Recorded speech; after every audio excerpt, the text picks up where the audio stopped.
കേരള സ്ത്രീകൾ പൊരുതി മുന്നേറിയതിന്റെ സമരചരിത്രം രേഖപ്പെടുത്തിയ ഗവേഷകയും മികച്ച പുസ്തക എഡിറ്ററും പത്രപ്രവർത്തകയും പരിഭാഷകയുമായ ആർ പാർവതി ദേവി മാഡം ഈ സെഷനിൽ പങ്കെടുക്കുന്നുണ്ട്. മാഡത്തെ സ്വാഗതം ചെയ്യുന്നു. അടുത്തതായി ഈ സെഷനിൽ പങ്കെടുക്കുന്നത് ഫാത്തിമ തെഹ്ലിയാണ്. രാഷ്ട്രീയ പ്രവർത്തകയും പ്രഭാഷകയുമായ ഫാത്തിമ തെഹ്ലിയെ ഈ സെഷനിലേക്ക് സ്വാഗതം ചെയ്യുന്നു. ഈ സെഷനിൽ മലയോര കർഷകരുടെയും തൊഴിലാളികളുടെയും ആത്മസ്പന്ദനങ്ങൾ തൊട്ടറിയുന്ന പൊതുപ്രവർത്തക ബിജിമോൾ പങ്കെടുക്കുന്നുണ്ട്. മേഡത്തെയും ഈ സെഷനിലേക്ക് സ്വാഗതം ചെയ്യുന്നു. എല്ലാവർക്കും നമസ്കാരം. ഏറെ പ്രതീക്ഷയോടെയാണ് നമ്മൾ ഈ വിഷയത്തെ ജനാധിപത്യവും സ്ത്രീ പ്രതിനിധാനവും എന്നുള്ളത് അവതരിപ്പിക്കുന്നത്. കേരളത്തിലെ ഏറ്റവും പ്രശസ്തരായ ഈ വിഷയത്തിൽ ഒരുപക്ഷെ ഇന്ന് സംസാരിക്കാൻ ഏറെ പ്രശസ്തരായ 3 വ്യക്തിത്വങ്ങളെയാണ് നമുക്ക് കിട്ടിയിട്ടുള്ളത്. പ്രിയപ്പെട്ട ബിജുമോൾ ഇപ്പോഴെത്തിച്ചേരും. പ്രിയപ്പെട്ട പാർവതി ചേച്ചിയുണ്ട് ഒപ്പം. അതുപോലെ വിദ്യാർത്ഥി പ്രസ്ഥാനത്തിൻ്റെ പുതിയ സ്വരം എന്നു നമുക്ക് പറയാവുന്ന തരത്തിൽ നമ്മെ അഭിസംബോധന ചെയ്യുന്ന ഫാത്തിമയുണ്ട്. ഇന്നലെ പ്രിയപ്പെട്ട അശോക് വാജ്പേയി നമ്മുടെ ഉദ്ഘാടന ചടങ്ങിൽ അദ്ദേഹം തുടങ്ങിയ ഒരു കാര്യം ഇങ്ങനെയാണ്: സാഹിത്യം ജീവിതത്തെ ആഘോഷിക്കും, എന്നാൽ ജീവിതം സാഹിത്യത്തെ ആഘോഷിക്കുന്ന ചില സന്ദർഭങ്ങളുണ്ട്. അത്തരമൊരു അവസരത്തിനാണ് കേരള സാഹിത്യ അക്കാദമി ഇപ്പോൾ രൂപം കൊടുത്തിരിക്കുന്നത്. ഇതിൽ വലുതായൊരു പങ്കാളിത്തം നമ്മൾ പ്രതീക്ഷിക്കുന്നുണ്ട്. കാരണം ഇതൊരു തുടർ പ്രക്രിയയാവാൻ ആണ് സാധ്യത എന്നല്ല, ഉറപ്പും അതാണ്. നമുക്കൊരു ഭരണഘടനയുണ്ട്. എപ്പോഴാണ് നമ്മൾ ഭരണഘടന വായിക്കുന്നത് എന്ന് പ്രിയപ്പെട്ട ജസ്റ്റിസ് ചെലമേശ്വർ ഒരു സന്ദർഭത്തിൽ നമ്മെ ഓർമ്മിപ്പിക്കുകയുണ്ടായി. അത് ഭരണഘടന വായിക്കേണ്ട സന്ദർഭങ്ങൾ ഏത്, അതെങ്ങനെ വായിക്കണം എന്നൊക്കെയുള്ള ചർച്ച ഒരു അമേരിക്കൻ ജനാധിപത്യ വിദഗ്ധനായ ചിന്തകനായ ബോർക്കിനെ ഉദ്ധരിച്ചുകൊണ്ടാണ് അദ്ദേഹം പറഞ്ഞത്. നമുക്കിപ്പോൾ ഭരണഘടനയുണ്ടോ? ചോദ്യം ആലോചിക്കേണ്ടതാണ്. വാക്കുകൾ മാത്രമല്ല, ഇന്ത്യയുടെ ആത്മാവ് നഷ്ടപ്പെടുന്ന രീതിയിൽ നമ്മുടെ ഭരണഘടന മാറ്റുന്നുണ്ടോ എന്നുള്ളതാണ്. ഭരണശിലാരൂപമാണ് നമ്മുടെ മുന്നിൽ ഇന്നുള്ളത്. ഭരണഘടനയ്ക്ക് പകരം ഒരുപക്ഷെ നാളെ നമ്മൾ ഈ ഭരണശിലാരൂപത്തെ അനുസരിക്കേണ്ട ഒരു സന്ദർഭം ഉണ്ടാകും എന്ന് ചില അനുഭവങ്ങൾ നമ്മെ ബോധ്യപ്പെടുത്തുന്നുണ്ട്. ഇന്ത്യ ഈസ് ആൻ ഐഡിയ എന്നതാണ് പ്രധാനം. ഇവിടെ തൊട്ട് മുമ്പ് നടന്ന discussion the idea of India എന്നതിനെ കുറിച്ചായിരുന്നു. ഇന്ത്യ ഈസ് ആൻ ഐഡിയ എന്നുള്ളതുമാണ് നമ്മുടെ ഒരു ആലോചന. സ്ത്രീകളുടെ സ്ഥാനം, റെപ്രസെൻറ്റേഷൻ ഹന്ന പിക്കിങ്ങിനെ പോലെയുള്ള പഠിതാക്കൾ പലതരത്തിൽ നിർവഹിച്ചിട്ടുണ്ട്. റെപ്രസെൻറ്റേഷൻ, പ്രതിനിധാനം എന്ന് പറയുന്നത് എന്തിനെയൊക്കെ, ആരെയൊക്കെ എന്നുള്ളതാണ്, എപ്പോഴൊക്കെ എന്നുള്ളത് വളരെ പ്രധാനപ്പെട്ടതാണ്. വനിതാ സംവരണ ബിൽ പാർലമെന്റിൽ അവതരിപ്പിച്ചു കഴിഞ്ഞു. വിതൗട്ട് എനി ഡിസ്കഷൻ അവതരിപ്പിച്ചു കഴിഞ്ഞു. ഇതിൻ്റെ ഭാവി എന്ത് എന്നുള്ളത്, ഇതിൻ്റെ വർത്തമാനം എന്ത് എന്നുള്ളത് നമ്മൾ ആലോചിക്കേണ്ടതുണ്ട്. സാമൂഹിക ജനാധിപത്യത്തെക്കുറിച്ച് ഡോക്ടർ BR അംബേദ്കർ വളരെ സമർത്ഥമായി നമ്മോട് സംസാരിച്ചിട്ടുണ്ട്. ഈ സാമൂഹിക ജനാധിപത്യത്തെ ഓർക്കാനെങ്കിലുമുള്ള ഒരവസരം ഇന്ത്യയിൽ ശേഷിക്കുമോ എന്നുള്ളത് നമുക്കിതുമായി ബന്ധപ്പെട്ട് ചർച്ച ചെയ്യാം. രാം ലഹർ ഏതാണ്ട് അടങ്ങിയ മട്ടാണ്, അടങ്ങുന്നില്ല എന്നുള്ളത് നമുക്കറിയാം. അത് കഴിഞ്ഞാൽ ഉടൻ പരശുരാം ലഹർ ഉണ്ടാകാൻ സാധ്യതയുണ്ട്. പക്ഷേ ഒരു സീതാ ലഹർ ഇവിടെ ഉണ്ടാകാൻ ഏത് രീതിയിൽ എന്നുള്ളത് കൂടി നമ്മൾ ആലോചിക്കേണ്ടതുണ്ട്. സ്നേഹലത റെഡ്ഡിയുടെ സീത സംസാരിച്ചതുപോലെ സംസാരിക്കാനുള്ള, പ്രവർത്തിക്കാനുള്ള ഒരവസരം, അങ്ങനെ ഒരു ആലോചന പോലും ഇനി ഒരു ഇന്ത്യയിൽ, നമ്മുടെ ഇന്ത്യയിൽ ഇന്ന് അവകാശപ്പെടാമെങ്കിൽ അത്തരമൊരു ഇന്ത്യയിൽ അസാധ്യമെന്ന് വരുന്ന ജനാധിപത്യ പ്രക്രിയയിലേക്കാണ് പോകുന്നത്. ഈ ജനാധിപത്യത്തിൻ്റെ ആ പേരിൽ അടങ്ങിയിരിക്കുന്ന അതിൻ്റെ ചില്ലുകൾ നമ്മെ മുറിവേൽപ്പിച്ചുകൊണ്ടേയിരിക്കുന്നു.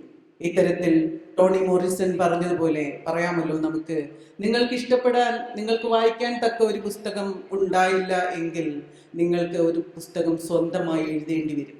അതിനാണ് ഇവിടെ നമ്മോടൊപ്പം പ്രഗത്ഭരായ 3 സ്ത്രീകൾ ഒത്തുകൂടിയിരിക്കുന്നത്. ഇവർ, ഞങ്ങൾ, നമ്മൾ ജയിക്കുന്ന യുദ്ധത്തിലെ പടയാളികളാണ്. തോൽക്കുന്ന യുദ്ധം ആലോചനയില്ല.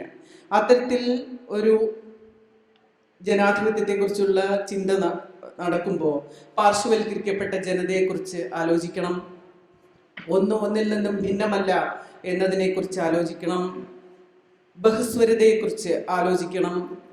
രാഷ്ട്രീയ മുദ്രാവാക്യങ്ങളെക്കുറിച്ച് ആലോചിക്കണം.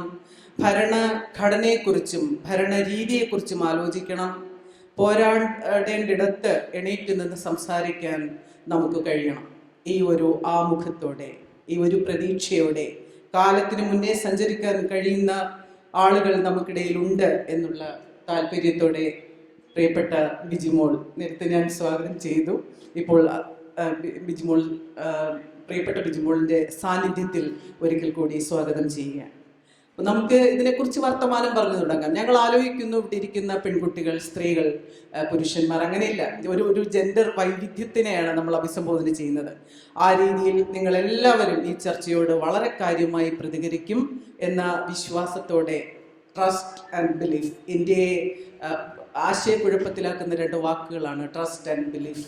ആ വാക്കുകളിൽ നിന്ന് മാറി നിന്നുകൊണ്ട് കൃത്യമായ ചില ചിന്തകൾ രൂപപ്പെടുത്താൻ നമുക്ക് കഴിയട്ടെ എന്ന് ആശംസകളോടെ ഈ ചർച്ച തുടങ്ങുകയാണ്.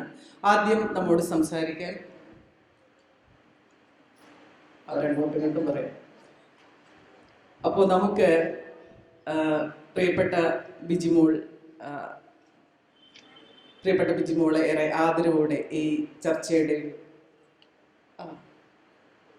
മഹിളാ സംഘത്തിൻ്റെ സംസ്ഥാന സെക്രട്ടറി കൂടിയായ, നേതൃപാടവത്തിൽ നമ്മയൊക്കെ അതിശയിപ്പിച്ചിട്ടുള്ള, നിയമസഭയിൽ എപ്പോഴും മുഴങ്ങിക്കൊണ്ടിരുന്ന ഒരു സ്വരത്തിൻ്റെ ഉടമ പ്രിയപ്പെട്ട ബിജിമോളെ ഈ ചർച്ചയിലേക്ക് സാദരം ക്ഷണിക്കുക. ഒരു വളരെ ഗൗരവതരമായ ഒരു പ്രശ്നമാണ്. ആനുകാലികമായി ഒട്ടനവധി ഗൗരവതരമായ ചർച്ചകൾ നടന്നുകൊണ്ടിരിക്കുന്ന ഒരു കാലഘട്ടം. നമ്മുടെ രാജ്യം സ്ത്രീ സംവരണ ബില്ല് പാസാക്കി എന്ന് നമുക്ക് പറയാം. പാസാക്കി എന്നുള്ളതാണ് ശരി. എന്ത് നടപ്പാകും എന്ന ചോദ്യത്തിനാണ് ഇപ്പം നമ്മുടെ മുമ്പിൽ ഉത്തരം ഇല്ലാത്തത്. മറ്റു ബില്ലുകളിൽ നിന്നൊക്കെ വ്യത്യസ്തമായിട്ട് പാർലമെന്റിലും അസംബ്ലിയിലും സ്ത്രീ സംവരണം പാസ്സാക്കിയപ്പോൾ അതിന് 3-4 കണ്ടീഷനുകൾ കൊണ്ടുവന്നിട്ടുണ്ട്. അതിൽ ഒന്ന്, സെൻസസ് പൂർത്തിയാകണം. എന്നത് ആരംഭിക്കുമെന്നോ എന്ന് അത് അവസാനിപ്പിക്കാൻ കഴിയുമെന്നോ ഇപ്പൊ ആർക്കും അത് പറയാൻ കഴിയില്ല. കാരണം പാർലമെന്റ് തെരഞ്ഞെടുപ്പ് വരാൻ പോവുകയാണ്. 33% സംവരണം പാർലമെന്റിലും അസംബ്ലിയിലും എന്നുള്ളത് വർഷങ്ങളായിട്ടുള്ള ഡിമാൻഡ്. അപ്പൊ സ്വാഭാവികമായി എന്തുകൊണ്ടാണ് ഇങ്ങനെ ചില ബാരിയേഴ്സ് ഇതിനിടയിൽ കയറ്റിവെച്ചത്? എന്താണ് തടസ്സങ്ങൾ? ഈ ബില്ല് നടപ്പാക്കാനുള്ള തടസ്സങ്ങൾ. പുനർവിഭജനം 543 മണ്ഡലങ്ങളിൽ ഇനിയും ഒരു പുനർവിഭജനം ആവശ്യമാണ് എന്ന് പറയുമ്പോൾ രാഷ്ട്രീയ പാർട്ടികൾ പോലും അതിലൊരു സമവായത്തിലെത്തിയിട്ടില്ല. ഈ പുനർവിഭജനത്തിന്റെ കാര്യത്തിൽ വ്യത്യസ്തങ്ങളായ ഡിബേറ്റുകൾ ആ വിഷയങ്ങളുമായി ബന്ധപ്പെട്ട് നിൽപ്പുണ്ട്. 900-ലധികം സീറ്റുകളുള്ള പാർലമെന്റ് മന്ദിരമാണ് പുതിയതായി നിർമ്മിക്കപ്പെട്ടിട്ടുള്ളത് എന്ന് നമുക്കറിയാം. ഒരു ഇൻക്രീസ് വരാൻ പോകുന്ന ഗവൺമെന്റ് ഒരു പക്ഷേ പാർലമെന്റിൽ പ്രതീക്ഷിക്കുന്നുണ്ടാകണം. അപ്പൊ പുനർനിർണയം നടത്തി ജനസംഖ്യ കണക്കെടുപ്പ് പൂർത്തിയാക്കി 33% സംവരണം വരുമ്പോൾ കാര്യമായ ഈ 543-ൽ നഷ്ടമൊന്നുമില്ലാതെ ഒരു വർധനവ്, അതാണ് അവരെ പ്ലാൻ ചെയ്യുന്നതെന്നാണ് എനിക്ക് തോന്നിയത്. 10-28 വർഷക്കാലം കാത്തിരുന്നതിന് ശേഷം 96-ൽ അവതരിപ്പിക്കപ്പെട്ട ബില്ല് പല കാരണങ്ങളാണ്. ബില്ലിന്റെ ചരിത്രം എന്ന് പറയേണ്ട കാര്യമില്ല, നമുക്ക് എല്ലാവർക്കും അറിയാം. പല കാരണങ്ങളാൽ ഭരണഘടന ഭേദഗതിയും ഒക്കെ ആവശ്യമുള്ള ഒരു കാര്യമാണ്. പല കാരണങ്ങളാൽ നീണ്ടുപോയി. ആ നീണ്ടുപോയ വർഷങ്ങൾ നമ്മളെടുത്ത് പരിശോധിക്കുമ്പോൾ ഏതാണ്ട് 1100ഓളം വരുന്ന പാർലമെന്റ് മെമ്പർമാർ സ്ത്രീകൾ ഇതിനോടൊക്കെ പാർലമെന്റിൽ എത്തേണ്ടതായിരുന്നു. 6 × 176 വെച്ച് കൂട്ടിയാൽ സ്വാഭാവികമായിട്ട് അത്ര തവണ സ്ത്രീകൾ പാർലമെന്റിലേക്ക് എത്തേണ്ടത് എന്ന് പറഞ്ഞാൽ 1100ഓളം പാർലമെന്റ് വനിതകളായ പാർലമെന്റ് മെമ്പർമാർ ഈ രാജ്യത്ത് ഉണ്ടായിരുന്നെങ്കിൽ അത് ഈ രാജ്യത്തിന് ഉണ്ടാക്കാമായിരുന്ന നേട്ടങ്ങൾ എന്താണ് എന്നുള്ളത് കൂടി പരിശോധിക്കപ്പെടേണ്ടത്. 96 മുതൽ ഒരു രാജ്യത്തിന്റെ ഭരണാധികാരികൾ അതാരും ആകട്ടെ, ദേവഗൌഡ ആകട്ടെ, മൻമോഹൻ സിംഗ് ആകട്ടെ, എക്സ് ഓർ വൈ ആരുമാകട്ടെ, അവരൊക്കെയും പരിശ്രമിച്ചിട്ട് വനിതാ സംവരണ ബില്ല് പാർലമെന്റിലും അസംബ്ലിയിലും കൊണ്ടുവരുന്നതിന് വേണ്ടി അത് നടപ്പാക്കാൻ വീണ്ടും കാലതാമസം ഉണ്ടാകുകയാണ്. ഇപ്പൊ 2024 നമ്മുടെ രാജ്യം ഒരു പാർലമെന്റ് തെരഞ്ഞെടുപ്പിലേക്ക് പോകുന്നു. ആ തെരഞ്ഞെടുപ്പിൽ നമുക്കറിയാം അത് നടപ്പാക്കാനായിട്ട് പോകുന്നില്ല. അതിന്റെ കാര്യകാരണങ്ങൾ അതിൽ തന്നെ ഉൾപ്പെടുത്തിയിട്ടുണ്ട്. നീതി കിട്ടിയോ എന്ന ചോദ്യത്തിന് നീതി കിട്ടി എന്നും, കിട്ടിയില്ലേ എന്ന ചോദ്യത്തിന് കിട്ടിയില്ല എന്നും പറയുന്നു. എത്രയോ പതിറ്റാണ്ടുകളായിട്ട്, അതിപ്പോ ഇന്ത്യയിലെ സ്ത്രീകളുടെ അവസ്ഥ മാത്രമാണെന്നൊന്നും ഞാൻ പറയുന്നില്ല. ലോക രാജ്യങ്ങളെ എടുത്തു നോക്കിക്കഴിഞ്ഞാൽ ആദ്യമായി നോമിനേഷൻ കൊടുക്കണമെങ്കിൽ നമുക്ക് ആദ്യം വേണ്ടത് വോട്ടേഴ്സ് ലിസ്റ്റിൽ ഒരു പേരാണ്. പല രാജ്യങ്ങളിൽ ഇപ്പോഴും വോട്ടേഴ്സ് ലിസ്റ്റിൽ പേരില്ലാത്ത സ്ത്രീകളാണ് കൂടുതലും, പല രാജ്യങ്ങളിലും ഉണ്ട്. 1902 മുതലുള്ള ഒരു 20 വർഷക്കാലം എടുത്ത് പരിശോധിച്ചാൽ ആ 20 വർഷക്കാലത്തിനുള്ളിൽ ഏതാനും ചില രാജ്യങ്ങൾ മാത്രമാണ് സ്ത്രീകൾക്ക് വോട്ടവകാശം കൊടുത്തിരുന്നത്. 1902 മുതൽ ഇങ്ങോട്ടുള്ള കണക്കുകൾ നമ്മൾ എടുത്ത് പരിശോധിക്കുമ്പോൾ അതിനേക്കാളൊക്കെ എത്രയോ മുമ്പേ സ്ത്രീകളുടെ വോട്ടവകാശവുമായി ബന്ധപ്പെട്ട ചർച്ചകൾ നടക്കുക. സ്ത്രീകളുടെ വോട്ടവകാശം പോലും ഇല്ലാതിരുന്ന സ്ത്രീകളെ സംബന്ധിച്ചിടത്തോളം ഒരു വോട്ടവകാശം എന്നുള്ളതായിരുന്നു ആദ്യത്തെ ഒരു പ്രധാന കടമ. ആ കടമയെ അതിജീവിക്കാനായിട്ട് ആ കാലഘട്ടത്തിൽ ജീവിച്ചിരുന്ന ധീരവനിതകൾ നടത്തിയ പ്രബലമായ പോരാട്ടങ്ങളുടെ ഭാഗമായിട്ടാണ് യഥാർത്ഥത്തില് വോട്ടവകാശം ഈ ഭൂമിയിൽ ജീവിക്കുന്ന സ്ത്രീകൾ എന്ന് പറഞ്ഞാൽ മനുഷ്യന്റെ പട്ടികയിൽ ഉൾപ്പെടാതിരുന്ന സ്ത്രീകളെ മനുഷ്യന്റെ പട്ടികയിലേക്ക് ഉൾക്കൊള്ളിക്കുന്നതിന് നമ്മുടെ പൂർവികർ നടത്തിയ ഒരു വലിയ ത്യാഗോജ്ജലമായ സമരമുണ്ട്. UK വോട്ടവകാശത്തിന് വേണ്ടി സ്വന്തം ജീവൻ ബലി കൊടുത്തയാളാണ് എമിലിയെ ഓർക്കാതെ പോകാൻ പറ്റിയല്ല. സ്ത്രീ പ്രാതിനിധ്യ നിയമം സംബന്ധിച്ച്, അതിന്റെ പ്രാതിനിധ്യം സംബന്ധിച്ച് ലോകത്ത് എവിടെ ചർച്ചയുണ്ടായാലും വോട്ടവകാശത്തിന് വേണ്ടി സ്വന്തം ജീവൻ, അതൊരു വലിയ സമരമാണ്. വലിയ മുന്നേറ്റങ്ങൾ എല്ലാ കാലഘട്ടത്തിലും ഈ മുന്നേറ്റങ്ങൾ ഉണ്ടായിട്ടുണ്ട്, ഐക്യമുണ്ടായിട്ടുണ്ട്, വലിയ സമരങ്ങൾ ഉണ്ടായിട്ടുണ്ട്. തങ്ങളുടെ കാലഘട്ടത്തിൽ അത് നടപ്പാകില്ല, അല്ലെങ്കിൽ തങ്ങൾ ഇതിന്റെ ഗുണഭോക്താക്കളായി വരില്ല എന്ന ഉത്തമ ബോധ്യമുള്ളപ്പോഴും വോട്ടവകാശത്തിന് വേണ്ടി പോരാടിയ ആളുകളെ നമുക്കൊരിക്കലും മറന്നു പോകാൻ കഴിയില്ല. സ്വാതന്ത്ര്യ സമര കാലഘട്ടത്തിൽ തന്നെ സരോജിനി നായിഡു അടക്കം ഒട്ടനവധി ആളുകൾ അവരെ ബ്രിട്ടീഷ് ഗവൺമെന്റിന് കൊടുത്ത അപേക്ഷയിൽ അവർ പറഞ്ഞു, ഈ രാജ്യം സ്വതന്ത്രമായി, വലിയ ഫൈറ്റ് നടക്കുകയാണ്, സ്വാതന്ത്ര്യ സമരത്തിന്റെ വലിയ ഫൈറ്റുകൾ നടക്കുമ്പോൾ അവർ പറഞ്ഞു, ഈ രാജ്യം സ്വതന്ത്രമായി അധികാരത്തിലേക്ക് എത്തിച്ചേരുമ്പോൾ ഞങ്ങൾ കൂടി നിങ്ങളുടെ ഒപ്പം ഉണ്ടാകണമെന്ന ഉറപ്പാണ് അവര് നിവേദനത്തിലൂടെ ബ്രിട്ടീഷ് ഗവൺമെന്റിനോട് ആവശ്യപ്പെടുന്നത്. സ്ത്രീകൾ മാറ്റി നിർത്തപ്പെട്ടു പോകുന്ന സാഹചര്യം ഉണ്ടാകരുത്. കേരളത്തിൽ വ്യത്യസ്തമാണ്, സാഹചര്യങ്ങളിൽ കുറച്ച് വ്യത്യാസങ്ങൾ ഉണ്ടാകാം. ഈ പ്രാതിനിധ്യം വരുമ്പോൾ കേരളം എത്ര ഭേദമാണെന്നൊന്നും നമുക്ക് പറയാൻ കഴിയില്ല. 78ഉം 24ഉം ഒക്കെ പാർലമെന്റ് ഉള്ളപ്പോൾ 12.5 മാത്രമാണ് കേരളത്തിലെ സാന്നിധ്യം, MLA-മാരുടെ സാന്നിധ്യം, വനിതകളുടെ സാന്നിധ്യം. ഒരു ഘട്ടത്തിൽ എല്ലാവരും വിചാരിച്ചത് എഡ്യൂക്കേറ്റഡ് ആയിട്ടുള്ള സ്ത്രീകൾ എത്തിച്ചേരുന്ന ഒരു ഘട്ടത്തില് സ്വാഭാവികമായി ഒരു വളർച്ച, രാഷ്ട്രീയമായ വളർച്ച കൂടി അതിനൊപ്പം ഉണ്ടാകും. എല്ലാ പുരുഷൻ ഒരു റിസർവേഷന്റെ ആവശ്യമില്ല എന്ന ഒന്നാം ഘട്ടത്തിൽ വാദിച്ചത് തെറ്റായി പോയി എന്ന് പിന്നീട് അത് വാദിച്ചവർക്ക് തന്നെ തോന്നിയ സംഭവങ്ങളും ഒക്കെ ഉണ്ട്. കാരണം അങ്ങനെ സ്ത്രീകളെന്നും പരിഗണിക്കപ്പെടത്തില്ല. വളരെ അപൂർവമായി ആരെങ്കിലും ഒക്കെ 1-2 പേർ പരിഗണിക്കപ്പെട്ടാൽ ആളുകൾ എപ്പോഴും പറയും, നമ്മൾ ഈ വിഷയങ്ങൾ ഉന്നയിക്കുന്ന അവസരത്തിൽ പറയും, നിങ്ങൾ ഇന്ദിരാഗാന്ധിയെ കണ്ടില്ലേ, മമതാ ബാനർജിയെ കണ്ടില്ലേ, ഒത്തിരി ആളുകളുടെ പേരുകൾ ഇങ്ങനെ എടുത്ത് പറയും. 1-2 സ്ത്രീകൾ അവിടെയും ഇവിടെയുമായി വലിയ ഫൈറ്റ് നടത്തി. അതിന് മറ്റെന്തെങ്കിലുമൊക്കെ സാമൂഹിക രാഷ്ട്രീയ കാരണങ്ങളാൽ അധികാര തലങ്ങൾ എത്തിയിട്ടുണ്ട് എങ്കിൽ അവരുടെ പേര് പറഞ്ഞ് നിങ്ങൾക്ക് അവരെ പോലെ ആയിക്കൂടെ, അതിനുവേണ്ടി ആകണമെന്നൊക്കെയുള്ള ആഗ്രഹം ആളുകൾക്ക് ഉണ്ടായെങ്കിൽ പോലും അതിനുള്ള സാഹചര്യങ്ങൾ പലപ്പോഴും അനുകൂലമായി എന്ന് വരില്ല.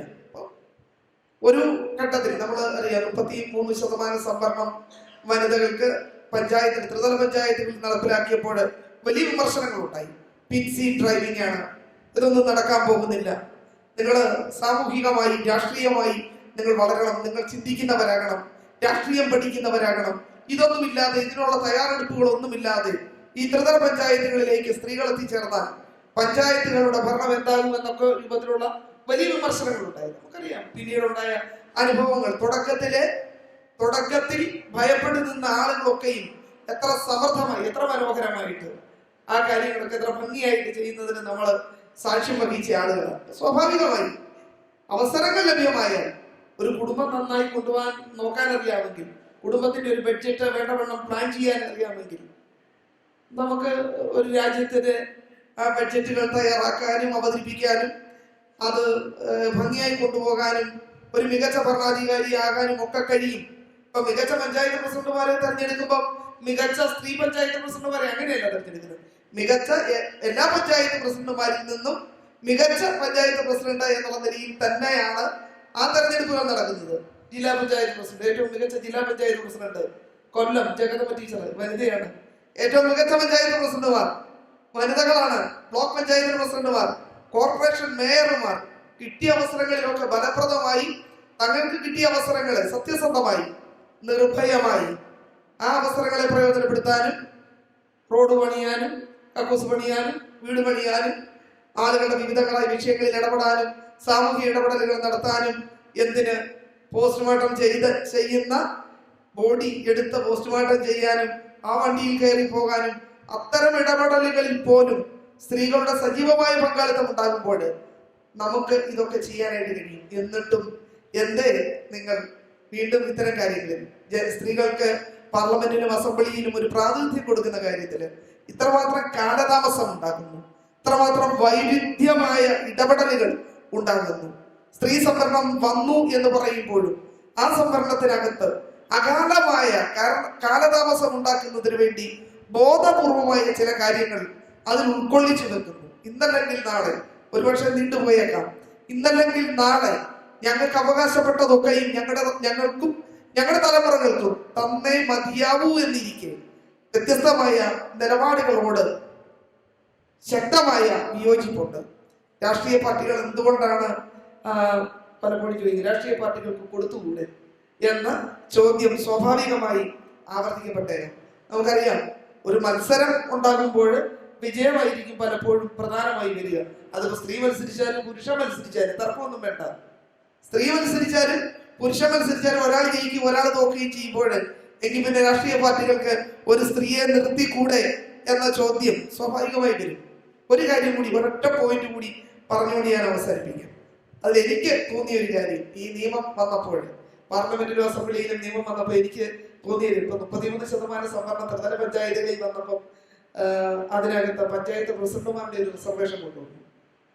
ഇത്ര പേർ, ഇത്ര ശതമാനം, 33% പഞ്ചായത്തുകളിൽ, ബ്ലോക്കുകളിൽ, ജില്ലാ പഞ്ചായത്തുകളിൽ സ്ത്രീകൾ പ്രസിഡന്റുമാരായിരിക്കണം. അപ്പൊ പറഞ്ഞു വൈസ് പ്രസിഡന്റുമാരെല്ലാം പുരുഷന്മാർ കുത്തകയാക്കിയപ്പോൾ കേരളം നിയമം നിർമ്മിച്ചപ്പോൾ, മറ്റു ചില സംസ്ഥാനങ്ങൾ നിയമം നിർമ്മിച്ചപ്പോൾ 50% റിസർവേഷൻ കൊണ്ടുവരികയും 50% പ്രസിഡന്റുമാർ റിസർവേഷന്റെ ഭാഗമായി പ്രസിഡന്റായി വനിതകളാണ് എങ്കിൽ വൈസ് പ്രസിഡന്റായി പുരുഷന്മാർ വന്നപ്പോൾ നീ പ്രസിഡന്റ് പുരുഷനാണെങ്കിൽ വൈസ് പ്രസിഡന്റ് സ്ത്രീയാണ് എന്ന നിയമത്തിനകത്ത് എഴുതി ആ നിയമം ചർച്ച ചെയ്തപ്പോൾ അതിന്റെ ഭാഗമായി ചർച്ചയിൽ പങ്കെടുത്ത ആള് എന്നുള്ള നിലയിൽ സ്റ്റാൻഡിംഗ് കമ്മിറ്റി ചെയർമാൻ സ്ഥാനം അടക്കം റിസർവ് ചെയ്യപ്പെട്ടത് കൊണ്ട് മാത്രമാണ് 2 സ്റ്റാൻഡിംഗ് കമ്മിറ്റി ചെയർമാൻ സ്ത്രീകൾ, പ്രസിഡന്റ് പുരുഷനാണ് എങ്കിൽ വൈസ് പ്രസിഡന്റായി സ്ത്രീകളെ പരിഗണിക്കണം എന്നത് അടക്കമുള്ള കാര്യങ്ങൾ അതിൽ ഉൾപ്പെടുത്താൻ കഴിഞ്ഞത്. ഈ പറഞ്ഞ 33% സംവരണം പാർലമെന്റിലും അസംബ്ലിയിലും ബില്ലായി ഒരു സ്വപ്നമായി അടച്ചു വെച്ച് സൂക്ഷിക്കുമ്പോൾ ഒരു മുഖ്യമന്ത്രി സ്ഥാനവും സ്ത്രീകൾക്ക് റിസർവ് ചെയ്തിട്ടില്ല. ആകെ മന്ത്രിമാരിൽ 33% മന്ത്രിമാർ വനിതകളായിരിക്കണം എന്ന ബില്ലിൽ പറഞ്ഞിട്ടില്ല. ഇത് ഒരു വൈരുദ്ധ്യം തന്നെയാണ്. ആത്മാർത്ഥത ചോദ്യം ചെയ്യപ്പെടുന്ന പല സന്ദർഭങ്ങളും ഈ ബില്ലിന്റെ വിവിധ ഭാഗങ്ങളിൽ ഒളിഞ്ഞിരിപ്പുണ്ട് എന്ന് മാത്രം സൂചിപ്പിച്ചുകൊണ്ട് വനിതാ സംവരണ ബില്ല് ഒരു ജനപ്രാതിനിധ്യ നിയമം എന്നുള്ള നിലയിൽ ഭരണഘടനയുടെ വിവേചനം അവസാനിപ്പിക്കുന്നതിന് വേണ്ടി കൊണ്ടുവന്ന നിയമം എന്നുള്ള നിലയിൽ അത് നടപ്പാക്കുമ്പോൾ 33% മുഖ്യമന്ത്രിമാർ ഈ രാജ്യത്ത് സ്ത്രീകൾ ഉണ്ടാകണം.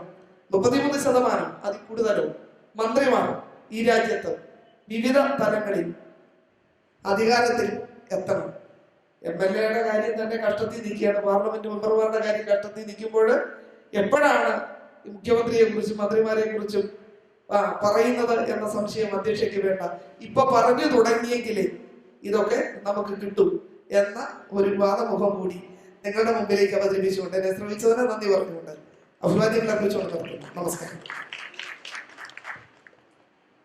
സഫ്രാഗട്ടെ എന്ന് പറയുന്ന ആ വോട്ടവകാശത്തിന് വേണ്ടി സ്ത്രീകൾ നടത്തിയ പോരാട്ടത്തിന്റെ സിനിമ മാം അത് പറഞ്ഞപ്പോൾ നമുക്ക് ഓർമ്മ വരുന്നുണ്ട്. കാണണം കണ്ടിട്ടില്ലാത്തവർ. അടുത്തതായി നാം പോകുന്നത് സമലോകത്തിന്റെ എഡിറ്റർ. ഏറ്റവും പുതിയൊരു കാര്യമാണ് സമലോകം എന്ന് പറയുന്ന ജെൻഡർ വൈവിധ്യത്തെ കുറിച്ചുള്ള പുസ്തകം എഡിറ്റ് ചെയ്ത് മലയാളത്തിൽ തന്നിട്ടുണ്ട് പ്രിയപ്പെട്ട പാർവതി ചേച്ചി. അതുപോലെ എഡിറ്ററാണ്, വിവർത്തകയാണ്, എഴുത്തുകാരിയാണ്. സർവോപരി നമ്മളിപ്പോ പറയുന്ന കേരളത്തിന്റെ ഒരു പശ്ചാത്തലത്തിൽ എങ്ങനെയാണ് സ്ത്രീയുടെ ഒരവസ്ഥ അന്നും ഇന്നും എന്നും ഭാവി ഉൾപ്പെടെ പറയാൻ വേണ്ടി അതിനു വേണ്ടി കൂടി ചേച്ചിയെ ക്ഷണിക്കുകയാണ്.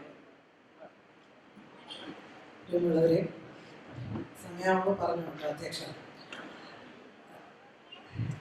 ഇവിടെ സൂചിപ്പിച്ചു ഇന്നത്തെ സാഹചര്യം. ബിജിമോൾ വളരെ വ്യക്തമായി പറഞ്ഞു. ഒരു ബില്ല്, വനിതാ സംവരണ ബില്ല് പാർലമെന്റിൽ അവതരിപ്പിക്കപ്പെട്ടിരിക്കുന്ന ഒരു പശ്ചാത്തലത്തിലാണ് നമ്മൾ സംസാരിക്കുന്നത്. 75 വർഷം പ്രായമുള്ള ഒരു ജനാധിപത്യം, നമ്മൾ പറയാറുണ്ട് മെച്യൂർ ഡെമോക്രസി, ഒരു പക്വതയാർന്ന ജനാധിപത്യം. ആ ജനാധിപത്യത്തിലെ സ്ത്രീ എവിടെ നിൽക്കുന്നു എന്നതാണ് നമ്മുടെ മുന്നിലുള്ള വലിയ ചോദ്യം.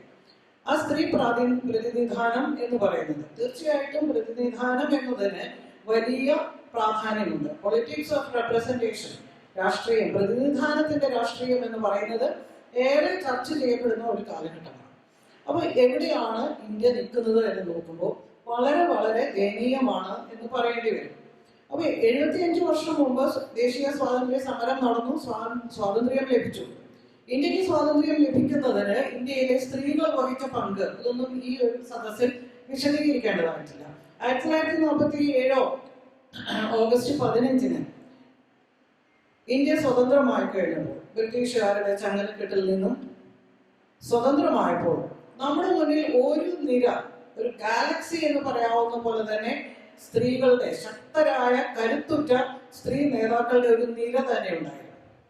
എത്ര പേരുടെ പേര് വേണമെങ്കിലും പറയാനുണ്ട്. വിജയലക്ഷ്മി പണ്ഡിറ്റാവാം, സരോജിനി നായിഡു ആകാം, ദാക്ഷായണി വേലായുധനാവാം, അക്കമ്മ ചെറിയാനാവാം, ആനി മസ്ക്രീനാവാം, അമ്മു സ്വാമിനാഥനാവാം, ക്യാപ്റ്റൻ ലക്ഷ്മി ആവാം. ഇങ്ങനെ നേരെയായിട്ട് ഏറ്റവും സമർത്ഥരായ കരുത്തുറ്റ നേതാക്കൾ. പക്ഷെ സ്വതന്ത്ര ഇന്ത്യ ഇവരെ പൂർണ്ണമായി അവഗണിക്കുകയാണ് ഉണ്ടായത്. പിന്നൊരു ഘട്ടത്തിൽ ജവഹർലാൽ നെഹ്റുവിന്റെ മകൾ കൂടിയായ ഇന്ദിരാഗാന്ധി പ്രധാനമന്ത്രിയായി എന്നത് ഒരു യാഥാർത്ഥ്യമായിരിക്കും. അപ്പോൾ അങ്ങനെ ഇന്നിപ്പോ വന്ന് നിൽക്കുന്നത് എവിടെയാണ്? ഇന്ത്യ ഇന്ന് ലോകത്ത് ലിംഗനീതിയുടെ കാര്യത്തിൽ ഏറ്റവും അപമാനകരമായ ഒരവസ്ഥയിലാണെന്നാണ് ആഗോളമായ കണക്കെടുപ്പുകൾ പറയുന്നത്. ജെൻഡർ ഇൻഡെക്സിൽ 146 രാജ്യങ്ങളിൽ 127ാമത്തെ സ്ഥാനമാണ് ഇന്ത്യക്ക്. എന്റെ കൂടുതൽ ഡേറ്റയിലേക്കൊന്നും ഞാൻ പോകുന്നില്ല. ഇവിടെ പറഞ്ഞതുപോലെ പാർലമെന്റിലെയും അസംബ്ലിയിലെയും പ്രതിനിധാനം അല്ലെങ്കിൽ അവിടെ എത്രയുണ്ട് എന്നതിന്റെ കണക്ക് പറഞ്ഞു. ഒരു 13% കൂടുതൽ അസംബ്ലിയിലോ കേരള അസംബ്ലിയിലോ പാർലമെന്റിലോ സ്ത്രീകൾ ഉണ്ടായിട്ടില്ല. വളരെ വളരെ അപകടം പിടിച്ച ഒരു അവസ്ഥയാണ് ഇത്. പറയുന്നത് ജനാധിപത്യം എന്ന് പറയുന്നത് ഭൂരിപക്ഷത്തിന്റെ സ്വേച്ഛാധിപത്യമാണ് എന്ന് ഇന്ന് കുറെ കൂട്ടർ പറഞ്ഞ് ഫലിപ്പിക്കാൻ ശ്രമിക്കുന്നു. നമുക്കറിയാം, ഇന്ത്യ ഒരു ലിബറൽ ജനാധിപത്യ രാജ്യമാണ്. അതിനകത്ത് സഹജമായ ദൗർബല്യങ്ങളുണ്ട്, സഹജമായ കരുത്തുമുണ്ട്. അങ്ങനെയായിരിക്കുമ്പോഴും നേരത്തെ പറഞ്ഞ ഒരു മെച്യൂർ ഡെമോക്രസി എന്ന തരത്തിൽ പക്വതയാർന്ന ഒരു ജനാധിപത്യം എന്നുള്ള നിലയ്ക്ക് നോക്കുമ്പോൾ ആ ജനാധിപത്യത്തിൽ ഭൂരിപക്ഷത്തിന്റെ സ്വേച്ഛാധിപത്യമല്ല, മറിച്ച് ബഹുസ്വരതയാണ് എന്നും എല്ലാ വിഭാഗങ്ങളുടെയും ശബ്ദം കേൾപ്പിക്കാൻ കഴിയുമ്പോൾ, അവരുടെ താല്പര്യങ്ങൾ സംരക്ഷിക്കാൻ കഴിയുമ്പോൾ, അവരുടെ പങ്കാളിത്തമുള്ളപ്പോൾ മാത്രമേ ജനാധിപത്യമാകുന്നുള്ളൂ എന്നതാണ്. ആ കാര്യത്തിലും അതും വിശദീകരിക്കാൻ നമുക്ക് സമയമില്ല, എല്ലാവർക്കും അറിയാവുന്ന കാര്യങ്ങളാണ്. ആ നിലയ്ക്ക് നോക്കുമ്പോഴും 2024 നിൽക്കുമ്പോൾ ഇന്ത്യ വളരെ വളരെ അപകടകരമായ അവസ്ഥയിലാണ്. ഇവിടെയാണ് സ്ത്രീ പ്രാതിനിധ്യത്തെ കുറിച്ച് നമ്മൾ പറയുന്നത്. അങ്ങനെ നോക്കുമ്പോൾ ഇന്ന് വന്നിരിക്കുന്ന ഈ ബില്ല് തീർച്ചയായിട്ടും ഇനിയും ഇവിടെ പറഞ്ഞു മണ്ഡല പുനർനിർണയം നടക്കണം. അതിനുശേഷം മാത്രമായിരിക്കും ഇത് 2024 തെരഞ്ഞെടുപ്പിൽ നടക്കുന്നത് നമുക്ക് പ്രതീക്ഷയില്ല. 2030 നടക്കാനുള്ള സാധ്യത കുറവാണ്. പിന്നീട് ഈ 2035 ആവുമ്പോഴേക്കും ഒരു പക്ഷേ വനിതാ സംവരണ ബിൽ നടപ്പിലാക്കിയേക്കുമായിരിക്കാം. പക്ഷെ അതെങ്ങനെയാണ് നടപ്പാക്കപ്പെടുക? യഥാർത്ഥത്തിൽ ഞാൻ ഇപ്പോൾ നിങ്ങളുടെ മുന്നിൽ വെക്കാൻ ആഗ്രഹിക്കുന്നത് വനിതാ സംവരണ ബില്ലിനേക്കാളും അപകടം ചെയ്യാൻ സാധ്യതയുള്ളതാണ് ഈ മണ്ഡല പുനർനിർണയം എന്ന കാര്യം ജനാധിപത്യ ബോധമുള്ള നമ്മൾ മനസ്സിൽ വെക്കേണ്ട ഒന്നാണ്. അതുകൊണ്ട് തന്നെ അപ്പൊ ഇന്നിപ്പോ നിൽക്കുന്ന ഈ സാഹചര്യത്തിൽ എന്തുകൊണ്ടാണ് ഈ രീതിയിൽ, നമുക്കറിയാം ജനാധിപത്യത്തിന്റെ ഒരു ആരോഗ്യം എന്ന് പറയുന്നത്, ഡെമോക്രസിയുടെ ഹെൽത്ത് ഓഫ് ഡെമോക്രസി എന്ന് പറയുന്നത്, ജനാധിപത്യത്തിന്റെ ആരോഗ്യം എന്ന് പറയുന്നത് ആ സമൂഹത്തിലെ സ്ത്രീയുടെ പദവിയുമായി ബന്ധപ്പെട്ടിരിക്കുന്നുവെന്ന് നിരവധി പഠനങ്ങൾ കാണിച്ചു തന്നിട്ടുണ്ട്. നമുക്കറിയാം പ്രകൃതിയുടെ ഒരു അത്ഭുതമാണ്. ഒരു ആൺകുഞ്ഞ് എവിടെയെങ്കിലും ജനിച്ചാൽ ഒരു പെൺകുഞ്ഞ് മറ്റൊരു ഇടത്ത് ജനിച്ചിട്ടുണ്ടാകും, അല്ലെ ഒരു പെൺകുഞ്ഞ് ജനിച്ചാൽ ഒരു ആൺകുഞ്ഞ്. കാരണം ഏകദേശം 1000 കണക്കിനാണ്. അങ്ങനെ നോക്കുമ്പോൾ ഇന്ത്യയിൽ പെൺകുട്ടികളുടെ എണ്ണം കുറവാണ്, സ്ത്രീകളുടെ എണ്ണം കുറവാണ്. പക്ഷേ കേരളത്തിൽ 1000 പുരുഷന്മാർക്ക് 1084 സ്ത്രീകളുണ്ട്. അങ്ങനെ നോക്കുമ്പോഴും സ്ത്രീകളുടെ എണ്ണം ഇവിടെ കൂടുതലാണ്. അപ്പോൾ 50% നമുക്ക് എനിക്ക് CPIയുടെ മുതിർന്ന നേതാവും മഹിളാ സംഘത്തിന്റെ നേതാവിനോടും പറയാനുള്ളത് 33% നമ്മൾ പിടിക്കേണ്ട കാര്യമില്ല, 50% തന്നെ ആയിരിക്കണം നമ്മൾ ചോദിക്കേണ്ടത്. ആ 50% നമ്മൾ എങ്ങനെയാണ് ഉണ്ടാവുക? ഇതിനകത്ത് എനിക്ക് മുന്നോട്ട് വെക്കാൻ 2-3 പോയിന്റുകൾ, ബാക്കി അതിന്റെ രാഷ്ട്രീയം അവിടെ നിൽക്കുമ്പോൾ തന്നെ. ഒരു ലിബറൽ ജനാധിപത്യ പ്രക്രിയ എന്ന് പറയുന്നത്, ആ ജനാധിപത്യ പ്രക്രിയ എങ്ങനെയാണ്? ആ ജനാധിപത്യ പ്രക്രിയക്കകത്ത് സ്ത്രീകളുടെ ഇടം എങ്ങനെയാണ്? കാരണം നമുക്കറിയാം അധികാരത്തിന്റെ ഇടനാഴികൾ അടയ്ക്കപ്പെട്ടതാണ് ഇന്ത്യൻ സ്ത്രീയുടെ മുന്നിൽ. അത് തുറക്കണം എന്ന് പറയുമ്പോൾ നമ്മൾ ചില അലങ്കാരങ്ങൾ പോലെ സ്ത്രീകൾക്ക് പദവികൾ എന്ന നിലയ്ക്ക് ആ പറയുന്ന അധികാര കേന്ദ്രങ്ങളിൽ കുറെ സ്ത്രീകളെ സ്ഥാപിക്കുക, ഇവിടെ നിന്ന് പെറുക്കിയെടുത്ത് സ്ഥാപിക്കുക എന്ന നിലയിലേക്ക് കാര്യങ്ങൾ കൊണ്ടുപോയാൽ നമ്മൾ ആഗ്രഹിക്കുന്ന രീതിയിലുള്ള ജനാധിപത്യ പ്രക്രിയ പൂർത്തിയാകുമോ എന്ന ഒരു വലിയ പ്രശ്നം നമ്മുടെ മുന്നിലുണ്ട്. യഥാർത്ഥത്തിൽ ഈ ജനാധിപത്യ പ്രക്രിയ ആകെ തന്നെ നമ്മൾ പരിശോധിക്കുമ്പോൾ വളരെ വിമർശനാത്മകമായിട്ട് ലിംഗനീതിയുടെ യഥാർത്ഥത്തിലുള്ള ലിംഗനീതിയെ അടിസ്ഥാനപ്പെടുത്തിക്കൊണ്ടുള്ള ഒരു പുനർചിന്തനം, ഒരു പുനർനിർവചനം ആവശ്യമായി വന്നിട്ടുണ്ട്. കാരണം ഇന്ന് നിലനിൽക്കുന്ന ജനാധിപത്യ സംവിധാനം, ഇന്ത്യയുടെ ആയിക്കോട്ടെ, എന്താണ് ആ ജനാധിപത്യ സംവിധാനം മുന്നോട്ട് വെക്കുന്ന മൂല്യങ്ങൾ പോലും പലപ്പോഴും പുരുഷ എന്ന് പറയാൻ കഴിയില്ല, പുരുഷാധിപത്യപരമായ മാനദണ്ഡങ്ങൾ അടിസ്ഥാനപ്പെടുത്തിയിട്ടാണ്. അപ്പോൾ പലപ്പോഴും സ്ത്രീകളെ സംബന്ധിച്ചിടത്തോളം, ഇപ്പോൾ പൂർണ്ണസമയ രാഷ്ട്രീയ പ്രവർത്തകരാണ്. ഫാത്തിമ ഒരു വിദ്യാർത്ഥി നേതാവാണ്. ഒരു പൂർണ്ണസമയ അല്ലെങ്കിൽ ഒരു രാഷ്ട്രീയ പ്രസ്ഥാനങ്ങളുമായി ബന്ധപ്പെട്ട് നിൽക്കുന്ന സ്ത്രീകളെ കുറിച്ച് നമുക്ക് ആലോചിച്ച് നോക്കേണ്ടി വരും. കാരണം ഒരു ജനാധിപത്യത്തിൽ, നമ്മുടെ ഇന്ത്യൻ ജനാധിപത്യത്തിൽ എന്താണ് നടക്കുന്നത്? കക്ഷി രാഷ്ട്രീയ പാർട്ടികളുണ്ട്, വിവിധ രാഷ്ട്രീയ കക്ഷികൾ തെരഞ്ഞെടുക്കുന്നു, അവരുടെ പ്രതിനിധികൾ ആണ് തെരഞ്ഞെടുപ്പിലൂടെ മുന്നോട്ട് വരുന്നത്. അങ്ങനെ വരുമ്പോൾ ഈ പറയുന്ന സംവിധാനം, നമ്മുടെ നിലനിൽക്കുന്ന രാഷ്ട്രീയ സംവിധാനവും നിലനിൽക്കുന്ന ജനാധിപത്യ സംവിധാനവും എത്രമാത്രം സ്ത്രീകളെ ഉൾക്കൊള്ളുന്നുണ്ട് ഒരു പൊതുസമൂഹത്തിൽ? അപ്പൊ ജനാധിപത്യപരമായ കാര്യങ്ങൾ മനസ്സിലാക്കുവാനും ഉൾക്കൊള്ളുവാനും ഇടപെടുവാനും സ്ത്രീക്ക് എത്ര സ്പേസ് ഉണ്ട്? അതും കൂടി ചിന്തിക്കേണ്ടതായിട്ടുണ്ട്.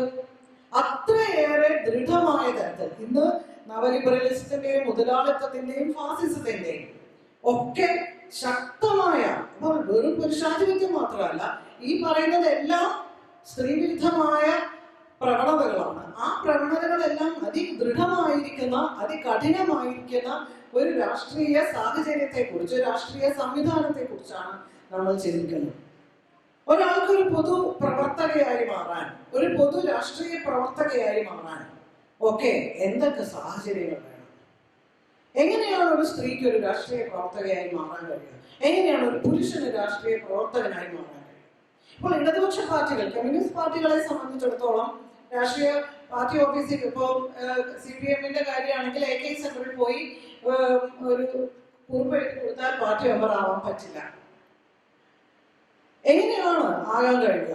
അപ്പൊ പൊതുസമൂഹത്തിൽ നിലനിൽക്കുന്ന ആ കഠിനമായ പുരുഷാധിപത്യത്തോട് എവിടെ മുതൽ പ്രക്ഷോഭം നടത്തി സമരം നടത്തി വെല്ലുവിളിച്ചിട്ടാണ് ഈ പ്രതിസന്ധികൾ ഈ സ്ത്രീകൾ മറികടക്കാൻ കഴിയുക. ഞാൻ പറഞ്ഞു വരുന്നത് ഇത്രയേ ഉള്ളൂ. നമ്മൾ നിലനിൽക്കുന്ന ഒരു ലിബറൽ ഡെമോക്രാറ്റിക് സംവിധാനത്തെ, ഒരു ജനാധിപത്യ സംവിധാനത്തിലെ അധികാര കേന്ദ്രങ്ങളിൽ സ്ത്രീകൾ വരണം, തീർച്ചയായും വരണം.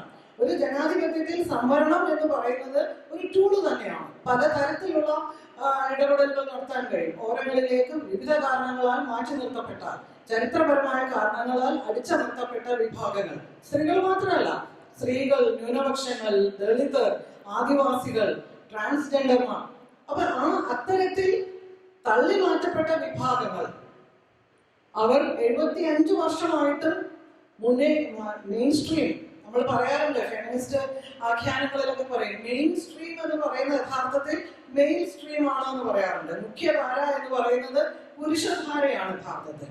ആ മുഖ്യധാര എന്ന് പറയുന്നിടത്തേക്ക് ഇവരെ കൊണ്ടുവരണമെങ്കിൽ പലതരത്തിലുള്ള വളരെ താഴെത്തട്ടിലുള്ള പ്രവർത്തനങ്ങൾ ഉണ്ടാകാം, നിയമങ്ങൾ ഉണ്ടാകാം, പലതരത്തിലുള്ള ലെജിസ്ലേറ്റീവായിട്ടുള്ള നടപടികൾ ഉണ്ടാകാം.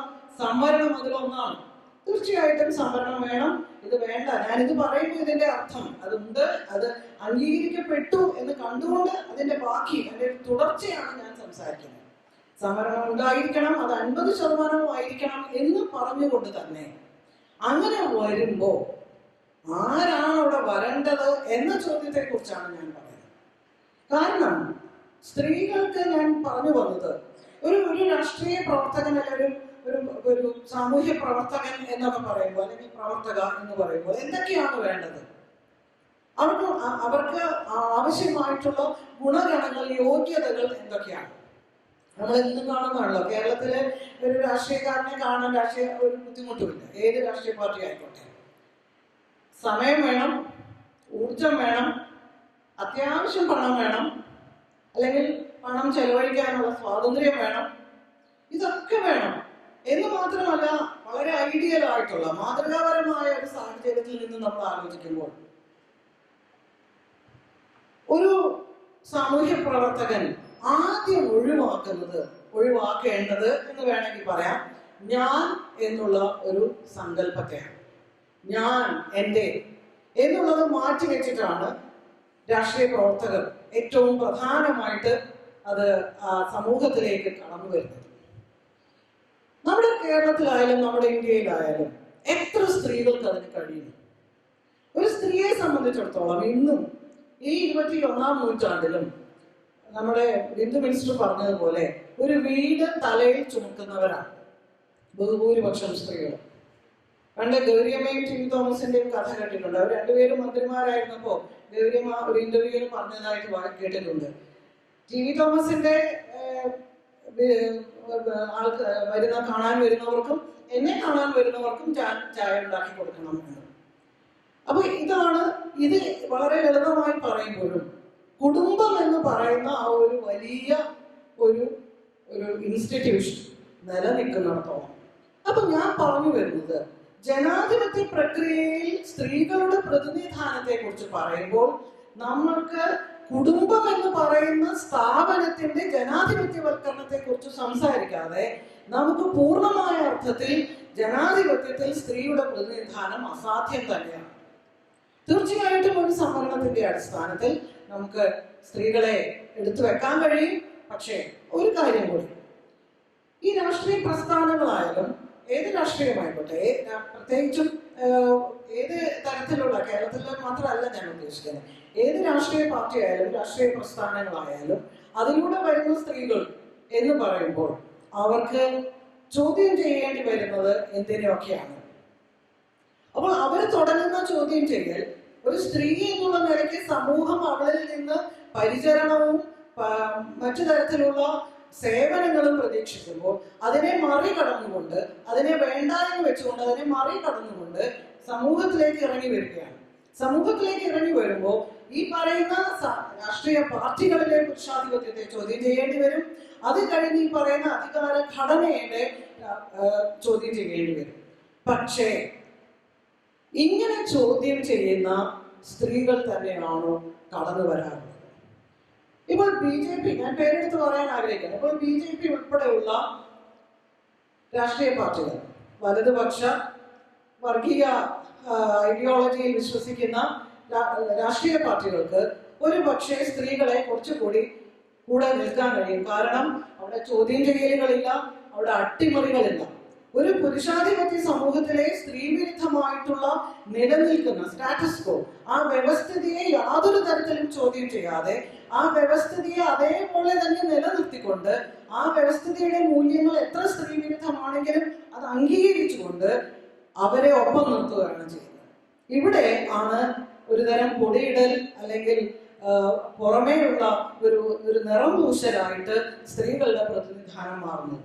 അപ്പോൾ സ്ത്രീകൾ എന്നുള്ള നിലയ്ക്ക് നമ്മൾ ചിന്തിക്കുമ്പോൾ ഈ സാമൂഹ്യ വ്യവസ്ഥയിൽ ഇന്ന് നിലനിൽക്കുന്ന പുരുഷാധിപത്യ സമൂഹത്തിന്റെ സ്ത്രീവിരുദ്ധമായ എല്ലാത്തിനെയും ചോദ്യം ചെയ്യുകയും വെല്ലുവിളിക്കുകയും മാറ്റത്തിനായി ശ്രമിക്കുകയും വലിയ തരത്തിലുള്ള വിപ്ലവകരമായി തന്നെയുള്ള മാറ്റത്തിലേക്ക് പ്രസ്ഥാനങ്ങളെ, അധികാര ഘടനയെ, പാർലമെന്റിനെ, അസംബ്ലിയെ ഒക്കെ കൊണ്ടുപോകണമെങ്കിൽ അത്തരത്തിലുള്ള കാഴ്ചപ്പാടും ദർശനവും പ്രത്യയശാസ്ത്രവും ഇല്ലെങ്കിൽ ഈ വരുന്ന അധികാര കേന്ദ്രങ്ങളിൽ എടുത്തു വെക്കപ്പെടുന്ന സ്ത്രീകൾ എന്തു മാറ്റമാണ് ഇവിടെ ഉണ്ടാക്കുക എന്നത് നമ്മൾ ആലോചിക്കേണ്ടതായിട്ട് വരും.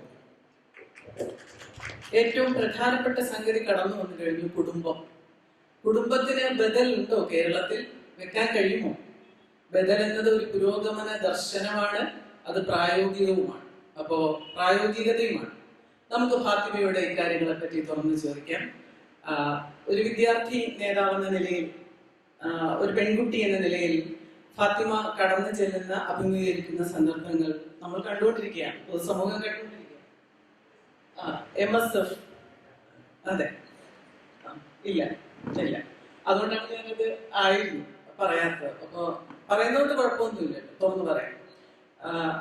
എന്തൊക്കെയാണ് ഞങ്ങളെല്ലാവരും വളരെ ആകാംക്ഷയോടെ കേൾക്കാൻ ആഗ്രഹിക്കുന്നത് ഫാത്തിമയുടെ തുറന്ന ഒരു സംസാരമാണ്.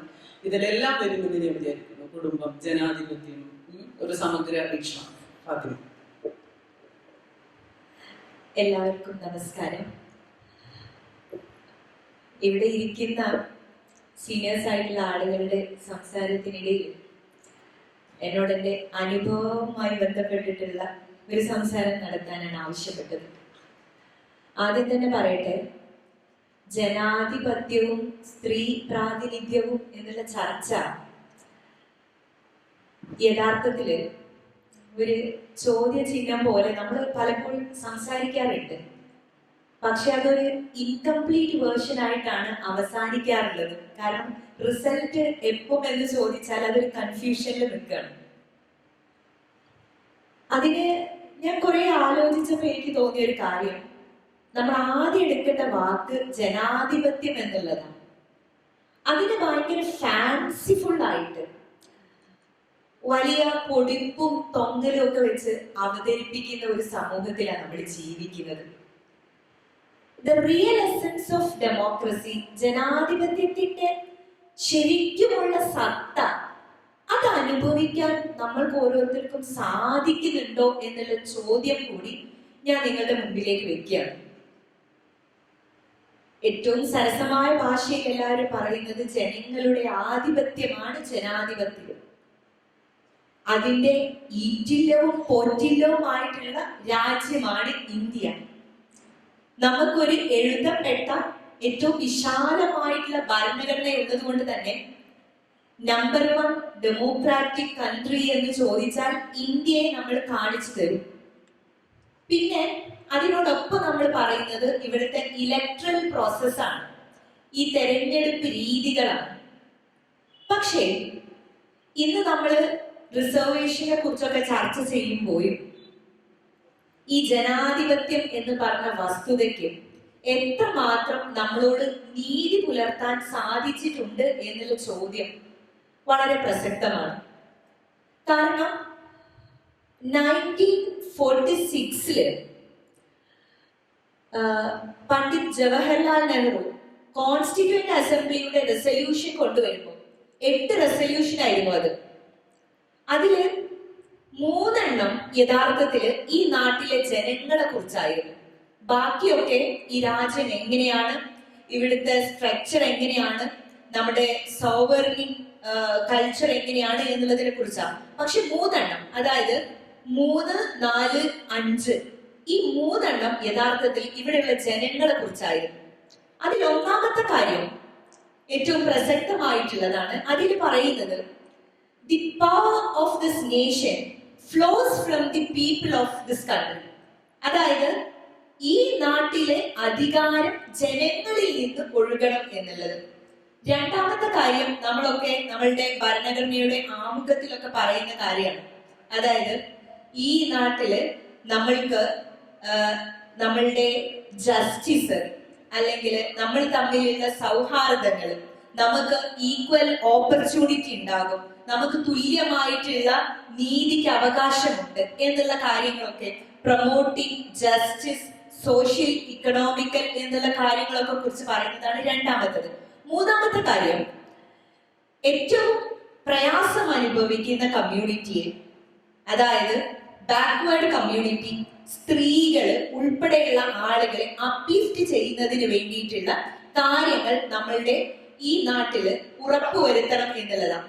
ഇതില് ഒരു കാര്യം മാത്രമാണ് അവശേഷിക്കുന്നത്. നമുക്ക് ഒന്നുകൂടെ പറയാൻ പറ്റുന്ന കാര്യം, അത് the power of the people, the power of the nation flows from the people of this country എന്നുള്ളത്. ബാക്കി രണ്ടും യഥാർത്ഥത്തില് ഇന്ന് ഓവർ ഷേഡോ ആയിട്ട് നിൽക്കുകയാണ്.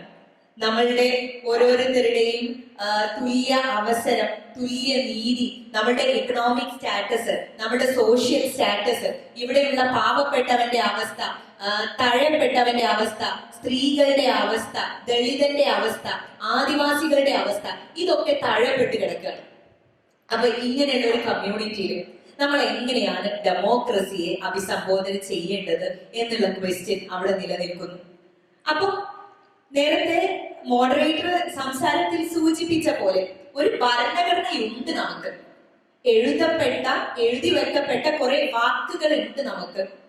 പക്ഷേ പ്രായോഗികമായിട്ട് ഭരണഘടനയുടെ മൂല്യങ്ങളെ സംരക്ഷിക്കാൻ, ഭരണഘടനയുടെ അന്തസ്സത്തെ സംരക്ഷിക്കാൻ പറ്റുന്ന സംവിധാനം യഥാർത്ഥത്തിൽ ഇങ്ങനെ അലിഞ്ഞ് ഇല്ലാതാകുന്ന ദൃശ്യമാണ് നമ്മൾ കണ്ടുകൊണ്ടിരിക്കുന്നത്.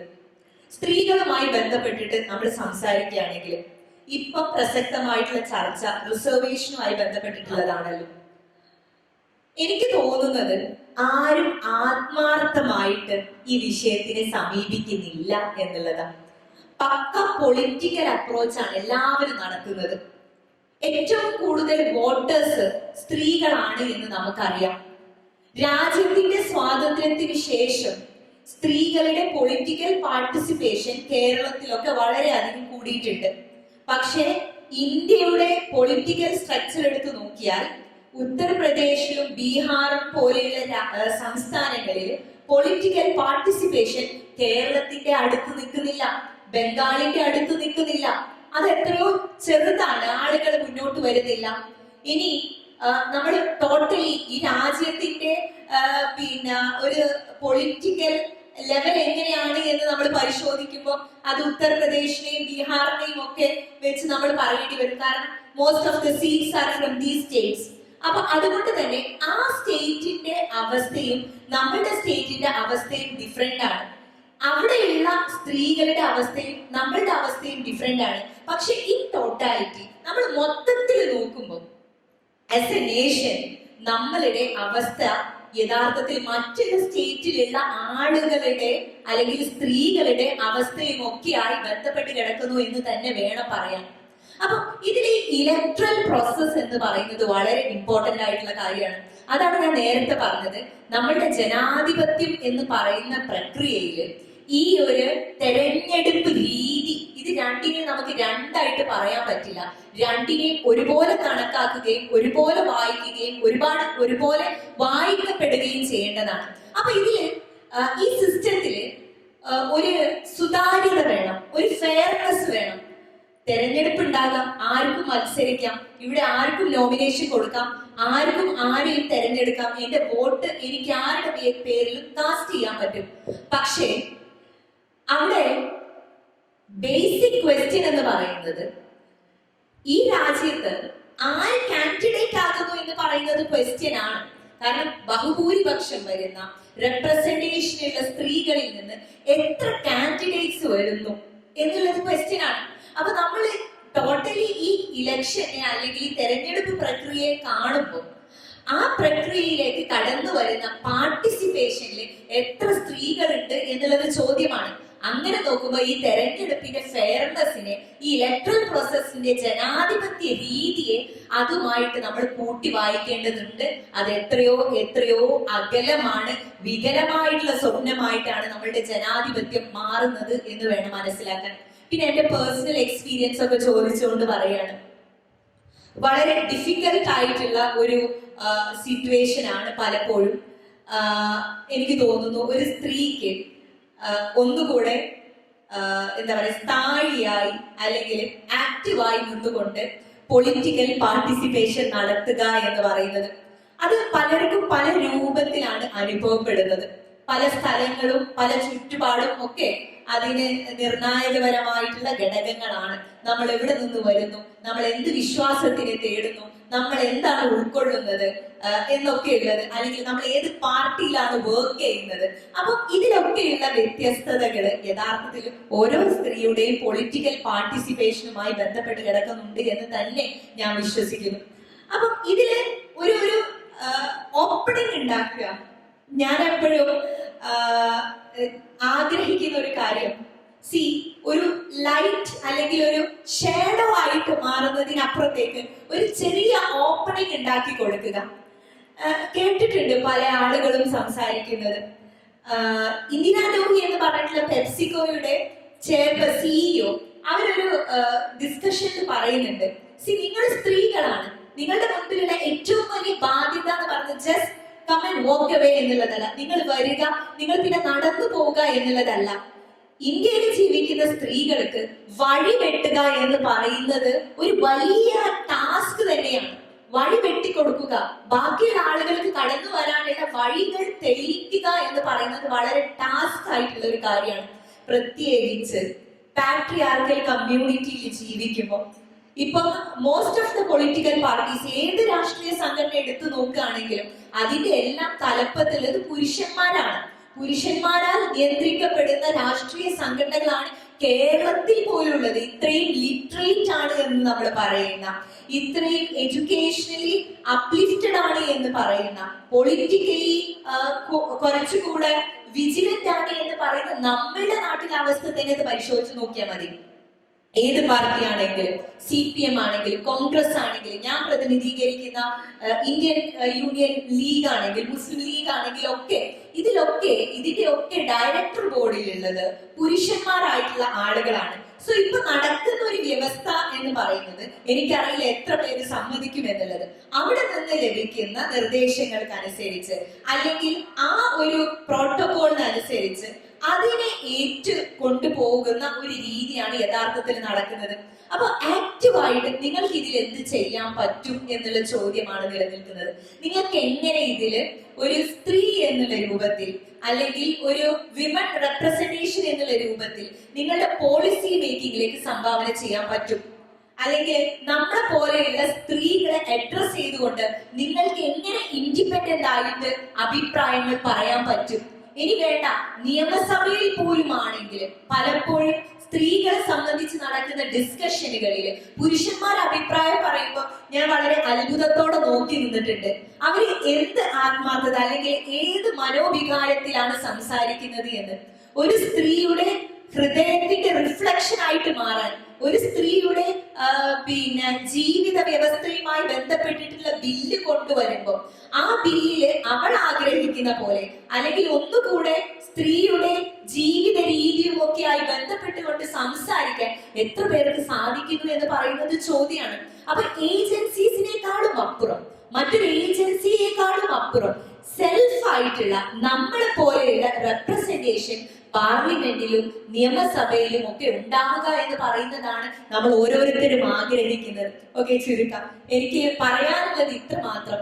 നമ്മൾ റിസർവേഷനെ കുറിച്ച് സംസാരിക്കുകയാണെങ്കിലും അല്ലെങ്കിൽ മറ്റേതുള്ള പവർ പൊളിറ്റിക്സിലേക്ക് സ്ത്രീകൾ കടന്നു വരണം എന്ന് സംസാരിക്കുകയാണെങ്കിലും ആത്മാർത്ഥമായിട്ടുള്ള ഭാഷകളൊന്നും നമ്മൾ കേൾക്കുന്നില്ല.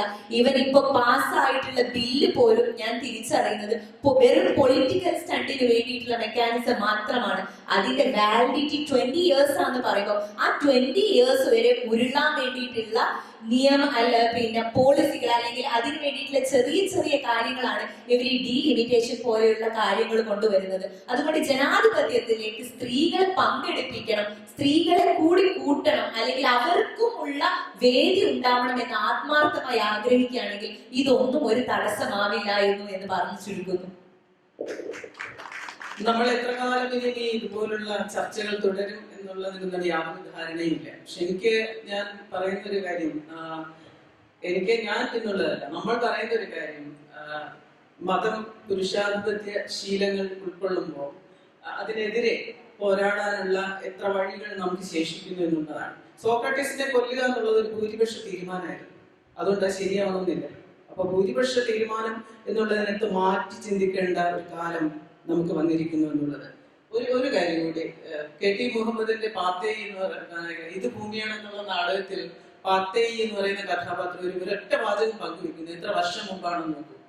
ഈ ഭൂമി ഇങ്ങനെ ആക്കി തീർത്തതിൽ ഞങ്ങൾക്കും കുറെ പങ്കുണ്ട്, അത് അംഗീകരിക്കപ്പെടണം, അംഗീകരിച്ചിരിക്കും. അപ്പോ ഇനി നമുക്ക് മനോഹരമായ അവരവരുടെ അഭിപ്രായ പ്രകടനങ്ങളാണ്, പ്രത്യക്ഷങ്ങളാണ്, എന്നാലും അതെല്ലാം നമ്മുടെ മനസ്സിൽ നമ്മൾ ഉൾക്കൊണ്ടിട്ടുണ്ട്. ഇനി അവിടെ നിന്നുള്ള ഇങ്ങോട്ടുള്ള നമ്മളോടുള്ള ചോദ്യങ്ങളാണ്. ഇവരെല്ലാവരും തയ്യാറായിരിക്കുക.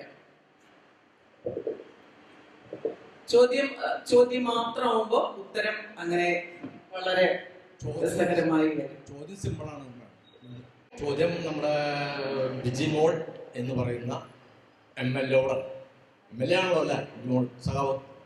ചോദ്യം ഇതാണ്, കേരളം നാട്ടിൽ കേരം വാഴും KR ഗൗരിയമ്മ എന്ന് പണ്ട് നമ്മളൊക്കെ ഇലക്ഷന് പാടിയില്ല.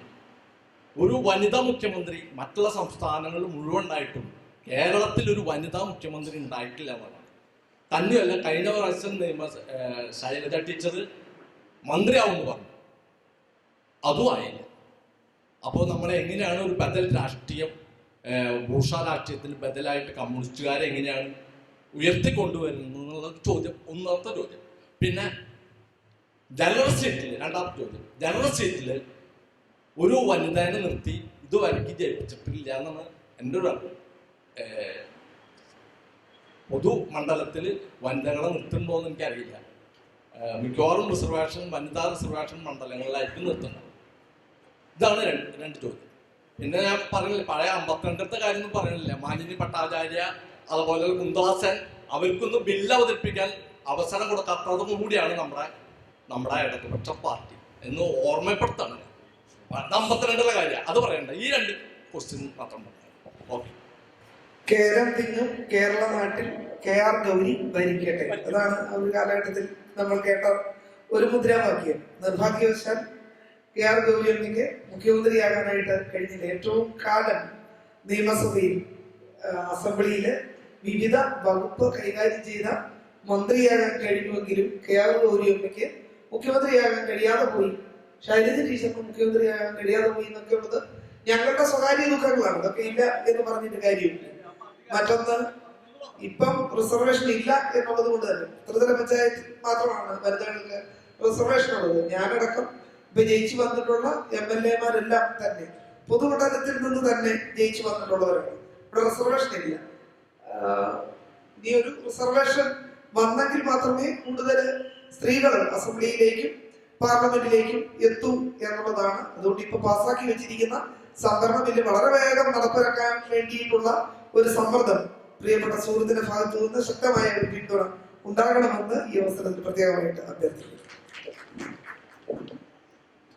ഇപ്പോ ഇവിടെ നമ്മൾ ഈ ചർച്ച തുടങ്ങിയത് മുതൽ ഇപ്പൊ ഇദ്ദേഹം ഉന്നയിച്ച ചോദ്യം വരെ നിൽക്കുന്നത് ജനാധിപത്യവും സ്ത്രീ പ്രാതിനിധ്യവും എന്ന വിഷയത്തിൽ നമ്മൾ ഇത്രയും നേരം ചർച്ച ചെയ്യുന്നത് സ്ത്രീ മുന്നേറ്റത്തിൻ്റെ കേവലം ഒരു രാഷ്ട്രീയ മുന്നേറ്റത്തിനെ കുറിച്ചോ അല്ലെങ്കിൽ ഒരു മിനിസ്റ്റർ ആകുന്നതിനെ കുറിച്ചോ അല്ലെങ്കിൽ ഒരു MLA, ഒരു ജനപ്രതിനിധി എന്നുള്ള ആ ഒരു തലത്തിലേക്കാണ് ഈ ചർച്ച വന്ന് എത്തി നിൽക്കുന്നതും തുടക്കം മുതലേ നമ്മൾ ഗൗരവത്തോടു കൂടി ചർച്ച ചെയ്തുകൊണ്ടിരിക്കുന്നത്.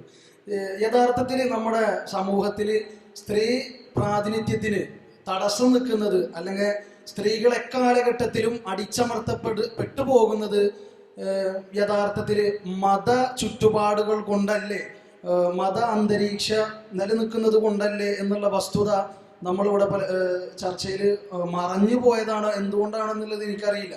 മതത്തെ തൊട്ടാ കൈപ്പൊള്ളുന്ന കാലഘട്ടം ആയതുകൊണ്ടാവാം. ഇപ്പോൾ ഫാത്തിമ തഹ്ലിയ ഉൾപ്പെടെയുള്ള സമൂഹത്തോടാണ് വനിതാ മുന്നേറ്റത്തിന് മതം എത്രത്തോളം സ്ത്രീ മുന്നേറ്റത്തിന് ഇപ്പോൾ തഹ്ലിയ പ്രതിനിധാനം ചെയ്യുന്ന വിശ്വസിക്കുന്ന പ്രത്യയശാസ്ത്രമുള്ള രാഷ്ട്രീയ പാർട്ടി ഉൾപ്പെടെ സ്ത്രീകളെ വീട്ടിലിരുത്തി പഠിപ്പിച്ച് അല്ലെങ്കിൽ വീട്ടിലിരുന്നാൽ മതി എന്നുള്ള കാഴ്ചപ്പാടുള്ള ഒരു യാഥാർത്ഥ്യം നിലനിൽക്കുന്നുണ്ട്. സ്ത്രീകൾക്ക് മുന്നേറ്റം, സമൂഹത്തിൽ മുന്നേറ്റം യഥാർത്ഥത്തിൽ കുടുംബത്തിൽ നിന്ന് തന്നെയാണ് വേണ്ടത് എന്നുള്ളത് വിശ്വസിക്കുന്ന ഒരാളാണ് ഞാൻ. കാരണം സ്ത്രീ തന്നെയാണ് സ്ത്രീയെ അടക്കിയിരുത്തുന്നത്. ഒരു പെൺകുട്ടി വളർന്നു വരുമ്പോൾ അമ്മ തന്നെ പറഞ്ഞു കൊടുക്കുകയാണ്, നീ ഓടരുത്, ചാടരുത്, പോവരുത്, വളരരുത്, അങ്ങനെ ആവരുത്, ഇങ്ങനെ ആവരുത് എന്നുള്ളത്. യഥാർത്ഥത്തിൽ അവിടെ നിന്നാണ് അതിൻ്റെ ഒരു തടഞ്ഞു നിർത്തൽ എന്നുള്ളത് ഞാൻ മനസ്സിലാക്കുന്നത്. അതിനേക്കാൾ ഉപരി അവർക്ക് ആ ചിന്ത കൊടുത്തത് അവർ പഠിച്ചു വളർന്നു വന്ന അവരുടെ മതചിന്താഗതികളും പണ്ഡിതന്മാരുടെ അല്ലെങ്കിൽ മതം ക്രിയേറ്റ് എടുത്തിട്ടുള്ള ഒരു ലോകത്ത് നിന്നുകൊണ്ടാണ് അവരത്തരത്തിൽ പറയാൻ നിർബന്ധിതരായി പോകുന്നത് എന്നുള്ളൊരു അഭിപ്രായമുണ്ട്. ഇത്രയും നേരം സംസാരിച്ച വ്യക്തികൾ എന്നുള്ള രീതിയിൽ നിങ്ങളുടെ ഒരു അഭിപ്രായം കേൾക്കാൻ താല്പര്യമുണ്ട്. നിങ്ങളുടെ ചോദ്യം എനിക്ക് മനസ്സിലായി. Thank you for the question. എനിക്കതിൽ പൊതുവിലുള്ള ഒരു വീക്ഷണമാണ്, അല്ലെങ്കിൽ പുറമേ നിന്ന് നമ്മൾ വായിക്കുന്ന ഒരു വായനയാണ് നിങ്ങളിപ്പോൾ ഇവിടെ പങ്കുവെച്ചത്. ഒരു കാര്യം, എനിക്ക് മതമാണ് കാരണം അല്ലെങ്കിൽ ഹേർഡിൽ എന്ന് പറയുന്നതിനോട് ഞാൻ യോജിക്കുന്നില്ല. പക്ഷെ മതത്തിനെ വികലമായിട്ട് വായിക്കുകയും അതിന് ആ രൂപത്തിൽ ഇന്റർപ്രറ്റ് ചെയ്യുന്ന ആളുകളും യഥാർത്ഥത്തിൽ അത്തരത്തിലുള്ള ഒരു വിഷയത്തിലേക്ക് കാര്യങ്ങൾ കൊണ്ടുപോകുന്നുണ്ട് എന്നാണ് ഞാൻ വിശ്വസിക്കുന്നത്. ഞാൻ വിശ്വസിക്കുന്ന എൻ്റെ മതപരമായിട്ടുള്ള വിശ്വാസത്തിനനുസരിച്ച് ഞാൻ ഉൾക്കൊള്ളുന്നത് അല്ലെങ്കിൽ ഞാൻ ജീവിതത്തിൽ പകർത്തുന്ന കാര്യം, ഞാൻ പൊളിറ്റിക്കൽ ആയിട്ടില്ല എങ്കിൽ എൻ്റെ വിശ്വാസം പോലും പൂർണ്ണമാവില്ല എന്നാണ് ഞാൻ വിശ്വസിക്കുന്നത്. എൻ്റെ ചുറ്റുമുള്ള സാമൂഹിക അന്തരീക്ഷത്തിലേക്ക് ഞാൻ കടന്നു വന്നിട്ടില്ല എങ്കിൽ, ചുറ്റും കാണുന്നതിനോട് ഞാൻ സംസാരിച്ചിട്ടില്ല എങ്കിൽ, ഇവിടെ നടക്കുന്ന അന്യായങ്ങൾക്കെതിരെ ഞാൻ ശബ്ദമുയർത്തിയിട്ടില്ല എങ്കിൽ ഐ വിൽ ബി ഇൻകംപ്ലീറ്റ് എന്നുള്ളതാണ് എൻ്റെ വിശ്വാസം. പക്ഷെ നമുക്കറിയാം, ഓരോ മതങ്ങളെയും വ്യത്യസ്ത ധാരകളിൽ വായിക്കുന്ന ആളുകളുണ്ട്, വ്യത്യസ്ത രൂപത്തിൽ വിശദീകരിക്കുന്ന ആളുകളുണ്ട്. ഇപ്പൊ നമുക്കറിയാം, ഇന്ത്യ ഭരിച്ചുകൊണ്ടിരിക്കുന്ന ഫാസിസ്റ്റ് സർക്കാർ കൊണ്ടുവരുന്ന അവരുടെ ഹിന്ദുത്വ ഐഡിയോളജി യഥാർത്ഥ ഹിന്ദുവിന്റെ വേദനയോ ഛേദോ വികാരമോ അല്ല അവർ ഉയർത്തിപ്പിടിക്കുന്നത്. അവര് ക്ഷേത്രം പണിയുന്നു, എന്നിട്ട് അതിലൂടെ അവർ ഉയർത്തിപ്പിടിക്കുന്ന മുദ്രാവാക്യം എന്ന് പറയുന്നത് ഈ നാടിന് അപകടകരമായിട്ടുള്ള കാര്യമാണ്. ഒരു ഹിന്ദുവിന്റെയും താല്പര്യമല്ല അത്, ഒരു വിശ്വാസിയായിട്ടുള്ള ഹിന്ദുവിന് ഉൾക്കൊള്ളുന്ന കാര്യമല്ല ഇത്. അപ്പൊ അത്തരത്തില് മതങ്ങളെ തെറ്റായിട്ട് വ്യാഖ്യാനിക്കുന്ന ആളുകൾ ഒരുപാട് മുന്നോട്ട് വരുന്നുണ്ട്. അങ്ങനെ വ്യാഖ്യാനിക്കപ്പെടുമ്പോൾ പലപ്പോഴും സ്ത്രീകളോട് അകത്തിരിക്കാൻ പറയാറുണ്ട്, നിങ്ങൾ പുറത്തു പോകരുത് എന്ന് പറയാറുണ്ട്, നിങ്ങളുടെ രാഷ്ട്രീയ പ്രാതിനിധ്യം ആവശ്യമില്ല എന്നുള്ള വാക്കുകളൊക്കെ നമ്മൾ കേൾക്കുന്നുണ്ട്. അപ്പൊ അതിനോടൊക്കെ വിയോജിക്കുക എന്നുള്ളതാണ് പറയാനുള്ളത്. പക്ഷെ അതിനെ ഒന്നടങ്കം അത് മതമാണ് കാരണം എന്ന് ആക്ഷേപിക്കുന്നതിനോട് ഞാൻ യോജിക്കുന്നില്ല. മാത്രമല്ല, ഇപ്പോഴത്തെ നമ്മുടെ ചരിത്രം പോലും പരിശോധിച്ച് നോക്കുമ്പോൾ പലരും പറഞ്ഞു തരാറില്ല. ഞാനൊരു മുസ്ലിം സ്ത്രീ എന്നുള്ള രൂപത്തിൽ, മുസ്ലിം സ്ത്രീ യഥാർത്ഥത്തിൽ ഒരു സോഷ്യൽ റിഫോർമേഷൻ മൂവ്മെന്റിന്റെ ഭാഗമായിട്ടുള്ള ആളുകളായിരുന്നു എന്നുള്ള ചരിത്രം പലപ്പോഴും ഞാനും ഈ രാഷ്ട്രീയ മേഖലയിലേക്കൊക്കെ സജീവമായി വരുമ്പോൾ വളരെ കൗതുകത്തോടെ കേട്ടു നിന്നിട്ടുണ്ട്. നമ്മൾ ആരും പഠിപ്പിച്ചിട്ടില്ലതൊന്നും, നമുക്കാരും പറഞ്ഞു തന്നിട്ടില്ല. ഇപ്പം നൂർജഹാൻ എഴുതിയിട്ടുള്ള ഹലീമ ബീവി എന്ന് പറഞ്ഞൊരു പുസ്തകമുണ്ട്.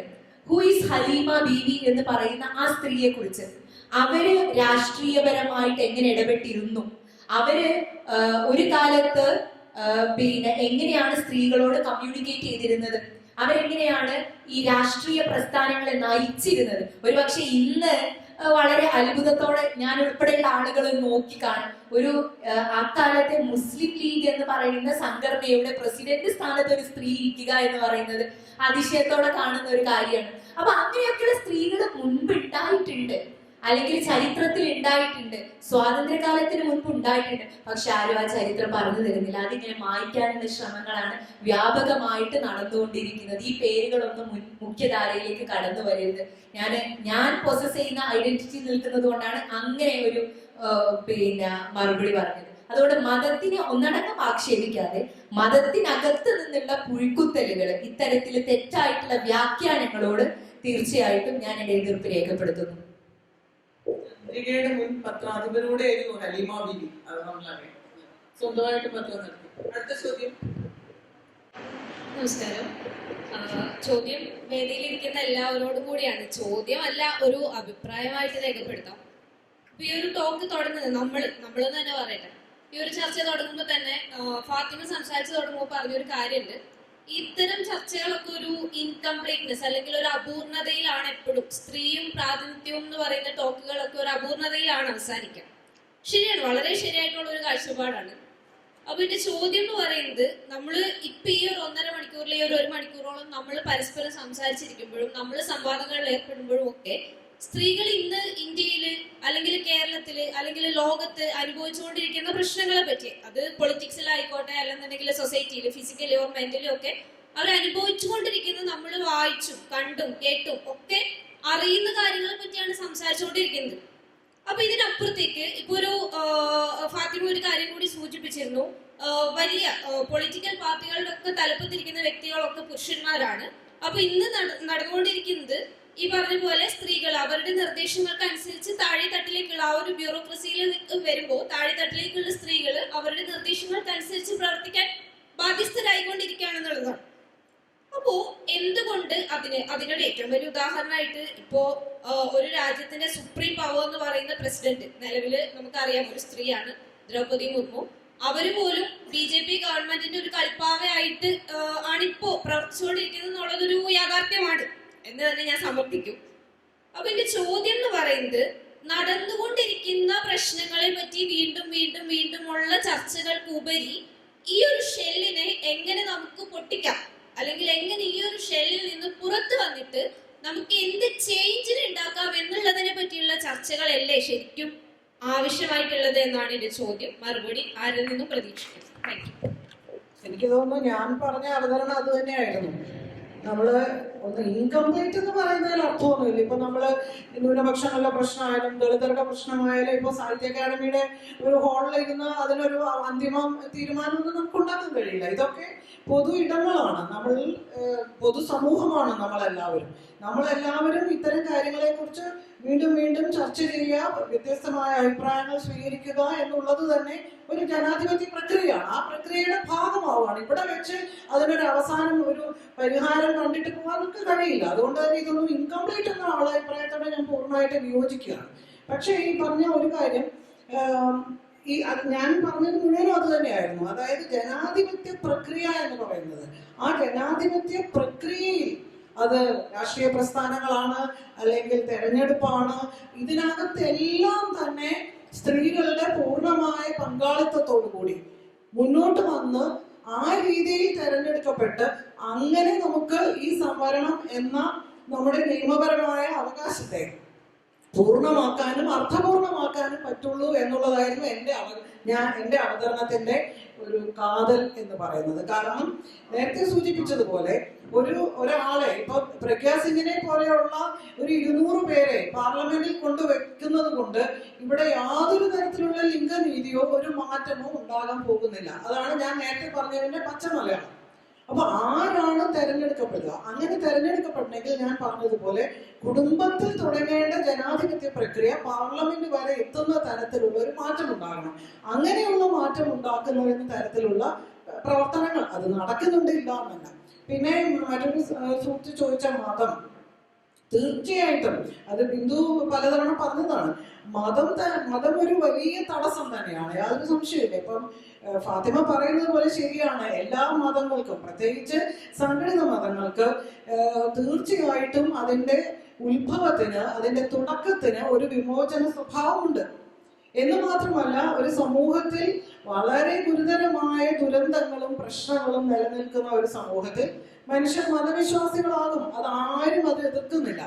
ആ മതവിശ്വാസം എന്ന് പറയുന്നത് അവരുടെ സ്വകാര്യമായ ഒന്ന് തന്നെയാണ്. ആ മതവിശ്വാസമല്ല ഇവിടുത്തെ പ്രശ്നം. പക്ഷേ മതവിശ്വാസത്തെ ഒന്ന് പൗരോഹിത്യം, ഒന്ന് രാഷ്ട്രീയം, മതത്തെ രാഷ്ട്രീയവൽക്കരിച്ചുകൊണ്ട് അതിന്റെ കാഴ്ചപ്പാടിൽ നിന്നുകൊണ്ട് സ്ത്രീകളെ അന്ന് പൗരോഹിത്യം എന്താണോ പറഞ്ഞത് അതാണ് എന്ന തരത്തിൽ പറയുകയും സ്ത്രീകളെ രണ്ടാം പൗരന്മാരാണോ എന്ന് പറഞ്ഞു സ്ഥാപിക്കുകയും, എല്ലാ മതങ്ങളും, മുസ്ലിം, ക്രിസ്ത്യൻ, ഹിന്ദു മതങ്ങൾ എല്ലാം തന്നെ ഇന്ന്, ശരിയാണ് ഫാത്തിമ പറഞ്ഞത്, തുടക്കത്തിന്റെ സമയത്ത് അങ്ങനെ ആയിരുന്നില്ല. അത് നബി തുടങ്ങിയപ്പോഴും ക്രിസ്തു തുടങ്ങിയതും ഒക്കെ അന്നത്തെ സമൂഹത്തിൽ ഒരു വിപ്ലവം സൃഷ്ടിച്ചുകൊണ്ട്, ഞങ്ങളൊക്കെ പറയാറുണ്ട് ക്രിസ്തു ഒക്കെയാണ് ആദ്യത്തെ കമ്മ്യൂണിസ്റ്റുകാരെന്ന്. കാരണം അത്രയേറെ വിമോചനാത്മകമായിരുന്നു. പക്ഷെ പിന്നീട് പൗരോഹിത്യം അത് ഏറ്റെടുക്കുകയും പൗരോഹിത്യത്തിനേക്കാളും അപകടത്തിൽ ഇന്ന് രാഷ്ട്രീയം അത് ഏറ്റെടുക്കുകയും ചെയ്യുന്നു എന്നുള്ളതാണ്. അവിടെയാണ് അപകടം. അത് തന്നെയാണ് ജനാധിപത്യത്തിനും സ്ത്രീകളുടെ പങ്കാളിത്തത്തിനും സ്ത്രീകളുടെ പ്രതിനിധാനത്തിനും ഏറ്റവും അപകടം ചെയ്യുന്നത്. അപ്പൊ അതുകൊണ്ടാണ് ഞാൻ പറഞ്ഞത് ഈ ജനാധിപത്യ പ്രക്രിയയിൽ ഉടനീളം സ്ത്രീകളുടെ പങ്കാളിത്തം ആവശ്യമാണ് എന്നത്. അങ്ങനെ പൂർണ്ണമായ തരത്തിലുള്ള പങ്കാളിത്തം. അപ്പൊ അതിന് മുമ്പ് ശരിയാണ്, ഇപ്പൊ കമ്മ്യൂണിസ്റ്റ് പാർട്ടികൾക്ക് ഇപ്പൊ ഒരു മുഖ്യമന്ത്രി ഇല്ല, ഒരു മന്ത്രി ഇല്ല, അതൊക്കെ ശരിയാണ്, അതൊക്കെ ഉണ്ടാകാമായിരുന്നു എന്നതാണ് ഒരു സ്ട്രക്ചറിന്റെ പ്രശ്നം. ഇപ്പൊ കമ്മ്യൂണിസ്റ്റ് പാർട്ടികൾ എല്ലാവരും പൂർണ്ണമായും സ്ത്രീപക്ഷമാണെന്ന അഭിപ്രായമൊന്നും എനിക്ക് പറ്റുമ്പോഴോ ആ പാർട്ടിയുമായി ബന്ധപ്പെട്ട് നിൽക്കുന്നവർക്കും ഇല്ല. അത് മാറേണ്ടത് തന്നെയാണ്. അതുകൊണ്ടാണ് ഞാൻ പറഞ്ഞത്. പക്ഷെ ഒരു കാര്യം എനിക്ക് പറയാം, തീർച്ചയായിട്ടും ഇന്ന് നമ്മൾ നോക്കുമ്പോൾ ഒരു നിര എവിടെ പാർലമെന്റിലായാലും അസംബ്ലിയിലായാലും നിർത്തി വിജയിപ്പിക്കാൻ പറ്റുന്ന ഈ 140 മണ്ഡലത്തിലും അല്ലെങ്കിൽ 20 ലോക്സഭാ മണ്ഡലങ്ങളിലും നിർത്താൻ പറ്റുന്ന സമൂഹത്തിന് അംഗീകരിച്ചിട്ടുള്ള ജീവിതകാലം ഉടനീളം രാഷ്ട്രീയ പ്രവർത്തനം നടത്തിയ ഒരു നിര നേതാക്കന്മാരെ കാണിക്കാൻ ഇടതുപക്ഷ പാർട്ടികൾക്ക് കഴിയും. CPM-നും പറ്റും, CPI-ക്കും പറ്റും തന്നെയാണ് എൻ്റെ അഭിപ്രായം. ഞാൻ ഇപ്പോൾ വേണമെങ്കിൽ ഞാൻ ലിസ്റ്റ് തരാം. അതവർ നിർത്തുമോ എന്നത് മറ്റു ചോദ്യം. പക്ഷെ ഉണ്ട് എന്നത് ഒരു വളർച്ചയുടെയും ഒരു വികാസത്തിന്റെയും ഭാഗം തന്നെയാണ്. അത് പ്രതീക്ഷ നൽകുന്നത് തന്നെയാണ് എന്നതിന് യാതൊരു സംശയവുമില്ല. എല്ലാവർക്കും നമസ്കാരം. മതത്തെക്കുറിച്ച് ആ സഹോദരൻ പറഞ്ഞത് 100% ശരിയാണ്. മതം തന്നെയാണ് സ്ത്രീകളുടെ എതിരായി നിൽക്കുന്ന പ്രധാന ഘടകം. മതത്തിന്റെ ആളുകൾക്ക് അതിന് വെള്ള പൂശാതിരിക്കാൻ പറ്റില്ല. ഇപ്പൊ ഫാത്തിമി അതിനെ വെള്ള പൂശാനൊക്കെ ശ്രമിച്ചു, നമ്മൾ കണ്ടു, സന്തോഷമായി കോമഡി കണ്ട പോലെ കേട്ടിരുന്നു. പക്ഷെ മതം തന്നെയാണ് ഏറ്റവും വലിയ പ്രശ്നം. മതത്തെ ഒഴിവാക്കിക്കൊണ്ടുള്ള രാജ്യങ്ങളിൽ സ്ത്രീ പ്രാതിനിധ്യമുണ്ട്, സന്തോഷമുണ്ട്. മതം ഇല്ല എന്ന് വിശ്വസിക്കുന്ന രാജ്യങ്ങൾ അവിടെ സ്ത്രീ പ്രാതിനിധ്യമുണ്ട്. സംവരണത്തിലൂടെയല്ല, അവിടെ സന്തോഷമുണ്ട്, ജനങ്ങൾ ആഹ്ലാദിച്ച് സന്തോഷിച്ച് ജീവിക്കുന്നുണ്ട്. പിന്നെ ഞാൻ ചോദിക്കാൻ ഉദ്ദേശിച്ച കാര്യത്തിന്റെ മറുപടി പാർവതി മാഡം പറഞ്ഞു. എന്നാലും ഞാൻ ഒരു ഇതിനു വേണ്ടി ചോദിക്കുകയാണ്. ഏതാളെയാണ് ഇപ്പൊ ഉദാഹരണത്തിന് എൻ്റെ നാട് പാണഞ്ചേരി, അവിടെ രാപ്പകൽ കഷ്ടപ്പെട്ട് പാർട്ടിക്ക് വേണ്ടി പണിയെടുത്ത ഒരാള് രാമേട്ടൻ, ഉദാഹരണം കേട്ടോ, രാമേട്ടൻ എന്നുള്ള കഥാപാത്രമാണ്. അങ്ങനെ ഒരാളില്ല, അങ്ങനെ ഒരാളുണ്ട്, പക്ഷെ അദ്ദേഹത്തിന്റെ പേരല്ല. ഇലക്ഷൻ ഡിക്ലെയർ ചെയ്തപ്പോ പറയാണ് പാണഞ്ചേരി വാർഡ് സ്ത്രീകൾക്ക് കൊടുത്തു. അപ്പൊ ഈ രാപ്പകൽ കഷ്ടപ്പെട്ട രാമേട്ടൻ അവിടെ പോയി അങ്ങനെ എന്നിട്ട് ഒരു സ്ത്രീനെ കൊണ്ട് നിർത്തി 5 കൊല്ലം എങ്ങനെയോ വലിച്ചെത്തിച്ചു. അപ്പൊ ഞാൻ ചോദിക്കുന്ന ഒരു ചോദ്യം, വളരെ സിമ്പിളായ ചോദ്യം. ഇന്ത്യയിലെ എല്ലാ മുഖ്യമന്ത്രിമാരും സ്ത്രീകളാകട്ടെ, ഇന്ത്യയിലെ അസംബ്ലിയിലും പാർലമെന്റിലും എല്ലാവരും സ്ത്രീകളാകട്ടെ, അന്നത്തെ പണി ചെയ്ത് കുടുംബം നോക്കുന്ന കോടിക്കണക്കിന് വരുന്ന ദരിദ്ര നാരായണന്മാർക്ക് ഇതുകൊണ്ട് എന്താണ് ഗുണം? രാമേട്ടൻ തന്നെയാണ് നമ്മുടെ മുഖ്യ പ്രശ്നം. ഇപ്പൊ രാമേട്ടന്മാരിങ്ങനെ നിൽക്കുക, ഒഴിഞ്ഞു തരുന്നില്ല. എത്ര ഫൈറ്റ് ചെയ്തിട്ടും രാമേട്ടന്മാരെ ഒന്ന് അതിജീവിച്ച് കയറാൻ ഞങ്ങൾക്ക് പറ്റുന്നില്ല എന്നുള്ളത് കൊണ്ടാണ് സംവരണം കൂടിയേ തീരും എന്ന വാശി. അത് എത്ര വേഗത്തിൽ നടപ്പാക്കാൻ കഴിയുമോ അത്ര വേഗത്തിൽ നടപ്പാക്കണം. തിരിച്ചൊരു ചോദ്യം ചോദിക്കട്ടെ സുഹൃത്തെ, ഈ രാമേട്ടന്മാരിരുന്നാൽ ഈ ദരിദ്ര നാരായണന്മാർക്ക് വലിയ നേട്ടങ്ങൾ വല്ലതും ഉണ്ടാവുകയില്ല. നമ്മുടെ രാജ്യത്ത് ചില നിയമങ്ങളും ചട്ടങ്ങളും ഒക്കെ ഉണ്ട്. അതിനെ അടിസ്ഥാനപ്പെടുത്തിക്കൊണ്ടാണ് അത് എല്ലാ സംവിധാനങ്ങളും തെരഞ്ഞെടുക്കപ്പെടുന്ന ചെറുതും വലുതുമായ ഒന്നിനെ ചെറുതും വലുതും എന്ന് പറയാൻ പറ്റില്ല, എല്ലാ തരം ഗവൺമെന്റുകളും പ്രവർത്തിക്കുന്നത് നമ്മുടെ രാജ്യത്തിന്റെ ഭരണഘടനയ്ക്ക് വിധേയമായിട്ടാണ്. ആ ഭരണഘടനയിൽ പറയുന്ന കാര്യങ്ങളെ അടിസ്ഥാനപ്പെടുത്തിക്കൊണ്ടുള്ള ബഡ്ജറ്റുകളും ക്ഷേമ പ്രവർത്തനങ്ങളും നിയമനിർമ്മാണങ്ങളും ഒക്കെയാണ് പാർലമെന്റിലും അസംബ്ലിയിലും ഒക്കെ നടക്കുക. അപ്പൊ സ്വാഭാവികമായി ഈ രാമേട്ടന്മാരെ അതിജീവിക്കുന്നതിനുള്ള ഒരു കരുത്ത് ആർജിക്കാൻ കഴിയുമെന്നൊരു പ്രതീക്ഷയിലാണ് തുടക്കത്തിൽ ഉണ്ടായിരുന്നത് എങ്കിൽ എത്ര ഫൈറ്റ് ചെയ്തിട്ടും ഇവിടെ പാർവതി ദേവി പറഞ്ഞ ഒരു പ്രശ്നമുണ്ട്. ഈ കുടുംബം എന്ന് പറയുന്ന ആ ഒരു കെട്ടിൽ നിന്ന് നമുക്ക് അത്ര പെട്ടെന്ന് പുറത്തേക്ക് കിടക്കാൻ കഴിയില്ല. പാർവതി ഇവിടെ സംസാരിച്ചുകൊണ്ടിരുന്നപ്പോൾ ഞാനിങ്ങനെ ആലോചിച്ചുകൊണ്ടിരുന്നത് 3 ഇരട്ടി 4 ഇരട്ടി ജോലികൾ ചെയ്യേണ്ടി വരുന്ന സ്ത്രീകൾ രാഷ്ട്രീയത്തിൽ കൂടെ വന്നപ്പോൾ രാഷ്ട്രീയത്തിന്റെ ജോലികൾ ചെയ്യണം, പാർട്ടിയുമായി ഉത്തരവാദിത്തപ്പെട്ട ജോലികൾ ചെയ്യണം, പഞ്ചായത്തിന്റെ ജോലികൾ ചെയ്യണം, കുടുംബത്തിന്റെ ഉത്തരവാദിത്തങ്ങൾ അതിന്റെ ഒരു കുറവും വരുത്താതെ കുടുംബത്തിന്റെ ഉത്തരവാദിത്തം എന്ന് പറഞ്ഞാൽ ഒരു സ്ത്രീ പല റോളുകളിലാണ് നിൽക്കുന്നത്. അപ്പം എല്ലാ ഉത്തരവാദിത്തങ്ങളും ഒരുപോലെ ഏറ്റെടുത്ത് ഭംഗിയായി നിർവഹിക്കുന്ന ആളുകൾക്ക് മാത്രമേ ഒരു നല്ല ഭരണാധികാരിയും ഒരു നല്ല രാഷ്ട്രീയക്കാരിയും ഒരു നല്ല അമ്മയും ഒക്കെ മരുമോളും അങ്ങനെ ഒത്തിരി വേഷങ്ങൾ ഒരുപോലെ കൈകാര്യം ചെയ്യേണ്ടതായി വരുന്നുണ്ട്. അപ്പൊ ഇതിനെയൊക്കെ അതിജീവിച്ചിട്ടാണ് ഈ പൊതുപ്രവർത്തന രംഗത്ത് ഇപ്പോഴും സ്ത്രീകൾ നിൽക്കുന്നത്. പിന്നെ ഇവിടെ പറഞ്ഞതിൽ ഒരു പൊളിറ്റിക്കൽ അക്കോമഡേഷൻ രാമേട്ടന്മാരാകാനുള്ള ഒരു അവസരം ഞങ്ങൾക്കുണ്ടായാൽ ഞങ്ങൾക്കത് കഴിയും എന്ന വിശ്വാസമാണ് എനിക്കുള്ളത്. അതുകൊണ്ട് പൊളിറ്റിക്കൽ അക്കോമഡേഷൻ ഈ ഒരു ഘട്ടത്തിൽ രാഷ്ട്രീയ പാർട്ടികളിലുള്ള ഒരു പൊളിറ്റിക്കൽ അക്കോമഡേഷൻ കൂടി നൽകുന്നതിന് അതിന് സംഘടനകൾ ഇപ്പൊ എനിക്ക് തോന്നുന്നു മറ്റ് ഇതിൽ നിന്നൊക്കെ വ്യത്യസ്തമായിട്ട് സംഘടനകൾ നന്നായി കുറച്ചുകൂടി ഈ രാഷ്ട്രീയത്തിലേക്ക് സ്ത്രീകളെ കൊണ്ടുവരേണ്ടതിന്റെ ഒരു ആവശ്യകത ബോധ്യപ്പെട്ട് ഒരുപാട് ഗ്യാരണ്ടിയുടെ ഭാഗമായിട്ടാണെങ്കിൽ പോലും സ്ത്രീകളൊക്കെ സംഘടിക്കാനും വേദികളിലെത്താനും ഒക്കെ ഒരു അവസരം ഉണ്ടായി തുടങ്ങിയിട്ടുണ്ട്. മറ്റൊന്ന് എനിക്ക് പറയാൻ തോന്നിയൊരു കാര്യം, ഈ മതങ്ങളുടെ ഒരു ഇടപെടൽ എൻ്റെ ഒരു വ്യക്തിപരമായ അഭിപ്രായം, മതങ്ങൾ നന്നായി ഞങ്ങളെ കൂട്ടിയിട്ട് അടച്ചു വെച്ചിരിക്കും. ഒരു വിധത്തിലും പറക്കാനുള്ള ഒരു ചെറിയ ഓപ്പണിംഗ് എങ്കിലും ഉണ്ടോ എന്ന് ചോദിച്ചാൽ ഇല്ല എന്നുള്ളതാണ് സത്യം. അത് ഏത് മതമെടുത്ത് പരിശോധിക്കുമ്പോഴും അതിന്റെ നന്മകളെ ഒന്നും ഞാൻ ഇല്ല എന്ന് പറയുന്നില്ല, നന്മകളൊക്കെ ഉണ്ട്. അതേസമയം തന്നെ എത്ര നന്മയുണ്ടോ അതിന്റെ 100 ഇരട്ടി സ്ത്രീകളെ ഇങ്ങനെ ടൈറ്റ് ചെയ്ത്, അത് വിദ്യാഭ്യാസത്തിന്റെ കാര്യത്തിലായാലും സാമൂഹ്യ ഇടപെടലിന്റെ കാര്യത്തിലായാലും തൊഴിലിന്റെ കാര്യത്തിലായാലും ഒന്നും വേണ്ട, ഈ പ്രാർത്ഥിക്കാൻ എങ്കിലും നമുക്കൊരു അവസരം ഉണ്ടാകട്ടെ. ദൈവത്തോട് അടുത്ത് നിന്ന് പ്രാർത്ഥിക്കാൻ ഒരു സ്ത്രീക്കും അവകാശമില്ലല്ലോ, ദൈവത്തെ തൊടാൻ ഒരു സ്ത്രീക്കും അവകാശമില്ല. അത് അച്ഛനായാലും കൊള്ളാം, മുസ്ലിയായാലും കൊള്ളാം, പൂജാരി ആയാലും കൊള്ളാം. അപ്പോൾ സ്ത്രീക്ക് അങ്ങനെ ഒട്ടനവധി പരിമിതികൾ ഉണ്ട് എന്നുള്ളതാണ് പ്രിയപ്പെട്ട സുഹൃത്തിന്റെ ചോദ്യം കേട്ടപ്പം എനിക്ക് തോന്നിയത്. അതുകൊണ്ട് ഇങ്ങയുടെ അഭിപ്രായത്തോടാണ് ഞാൻ യോജിക്കുന്നത്. നമസ്കാരം. എൻ്റെ ചോദ്യം വിജുവൽ മാമിനോടാണ്. കേന്ദ്രമന്ത്രിയായ ശന്തനു താക്കൂർ ഒരു 2 മണിക്കൂർ മുമ്പ് പുള്ളി പറയുകയുണ്ടായി, അതായത് പൗരത്വ ഭേദഗതി ബില്ല് വരുന്ന 7 ദിവസത്തിനുള്ളിൽ രാജ്യത്തിൽ നടപ്പിലാക്കാൻ പോകാന്ന് പറയുന്നു. അതിൽ മൈനോറിറ്റി കമ്മ്യൂണിറ്റിയായ മുസ്ലിംസിനെ ഇൻക്ലൂഡ് ചെയ്തിട്ടില്ല. ഇതുകൊണ്ട് ഈ ഒരു സമയത്ത് അവരെന്തുമാണ് ഉദ്ദേശിക്കുന്നത്, ലൈക്ക് അവരെന്ത് പൊളിറ്റിക്കൽ ഗെയിൻ ആണ് ഇതിൽ നേടാൻ ഉദ്ദേശിക്കുന്നത്? ഇതാണ് എൻ്റെ ചോദ്യം. Question is clear. പൗരത്വ ബില്ല് എന്ന് പറയുന്നത് ഒരു വോട്ട് ടെക്നിക്കാണ്. എനിക്ക് തോന്നിയൊരു കാര്യം, ആളുകളെ ഈ പൗരത്വ ബില്ലിന്റെ പേര് പറഞ്ഞിട്ട് പൗരത്വ ബില്ല് നടപ്പാക്കിയ സ്റ്റേറ്റുകളിലൊക്കെ നമ്മൾ കണ്ടു.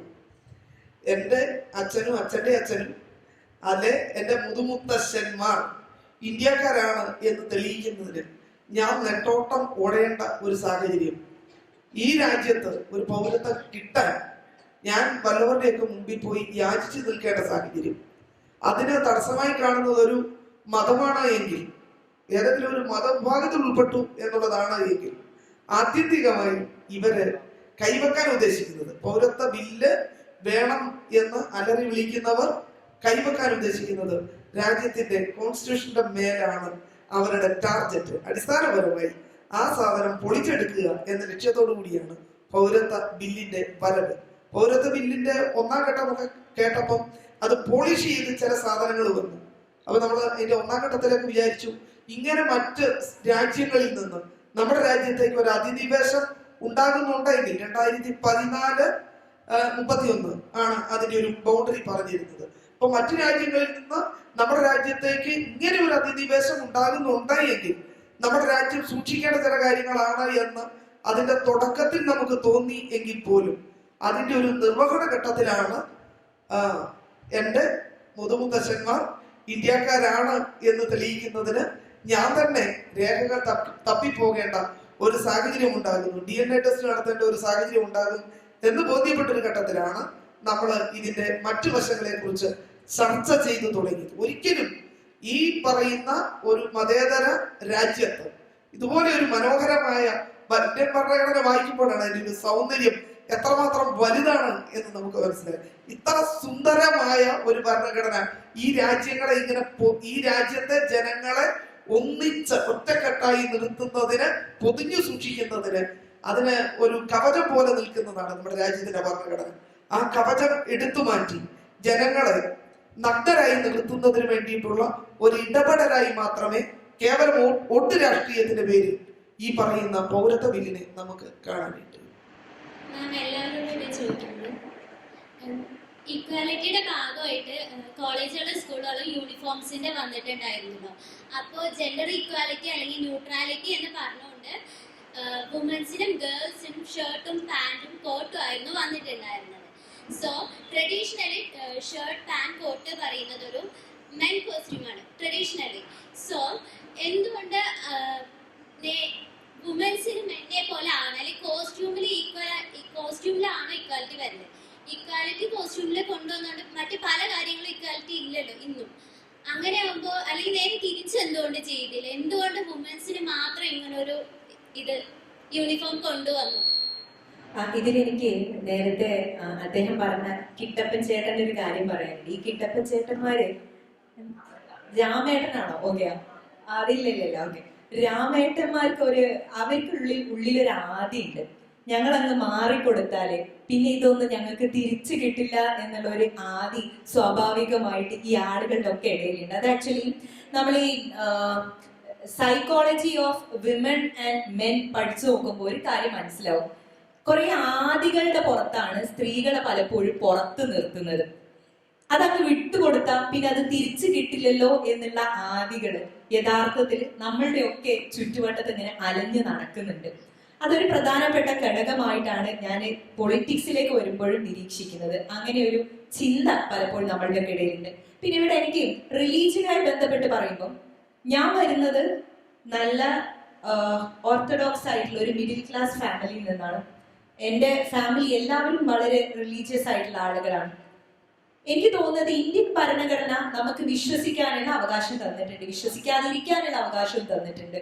നിങ്ങൾക്ക് ഈത്തിസ്റ്റ് ആവാൻ പറ്റും, നിങ്ങൾക്ക് ഏത് മതത്തിലും വിശ്വസിക്കാൻ പറ്റും, അല്ലെങ്കിൽ ഏത് സിദ്ധാന്തത്തിലും വിശ്വസിക്കാൻ പറ്റും.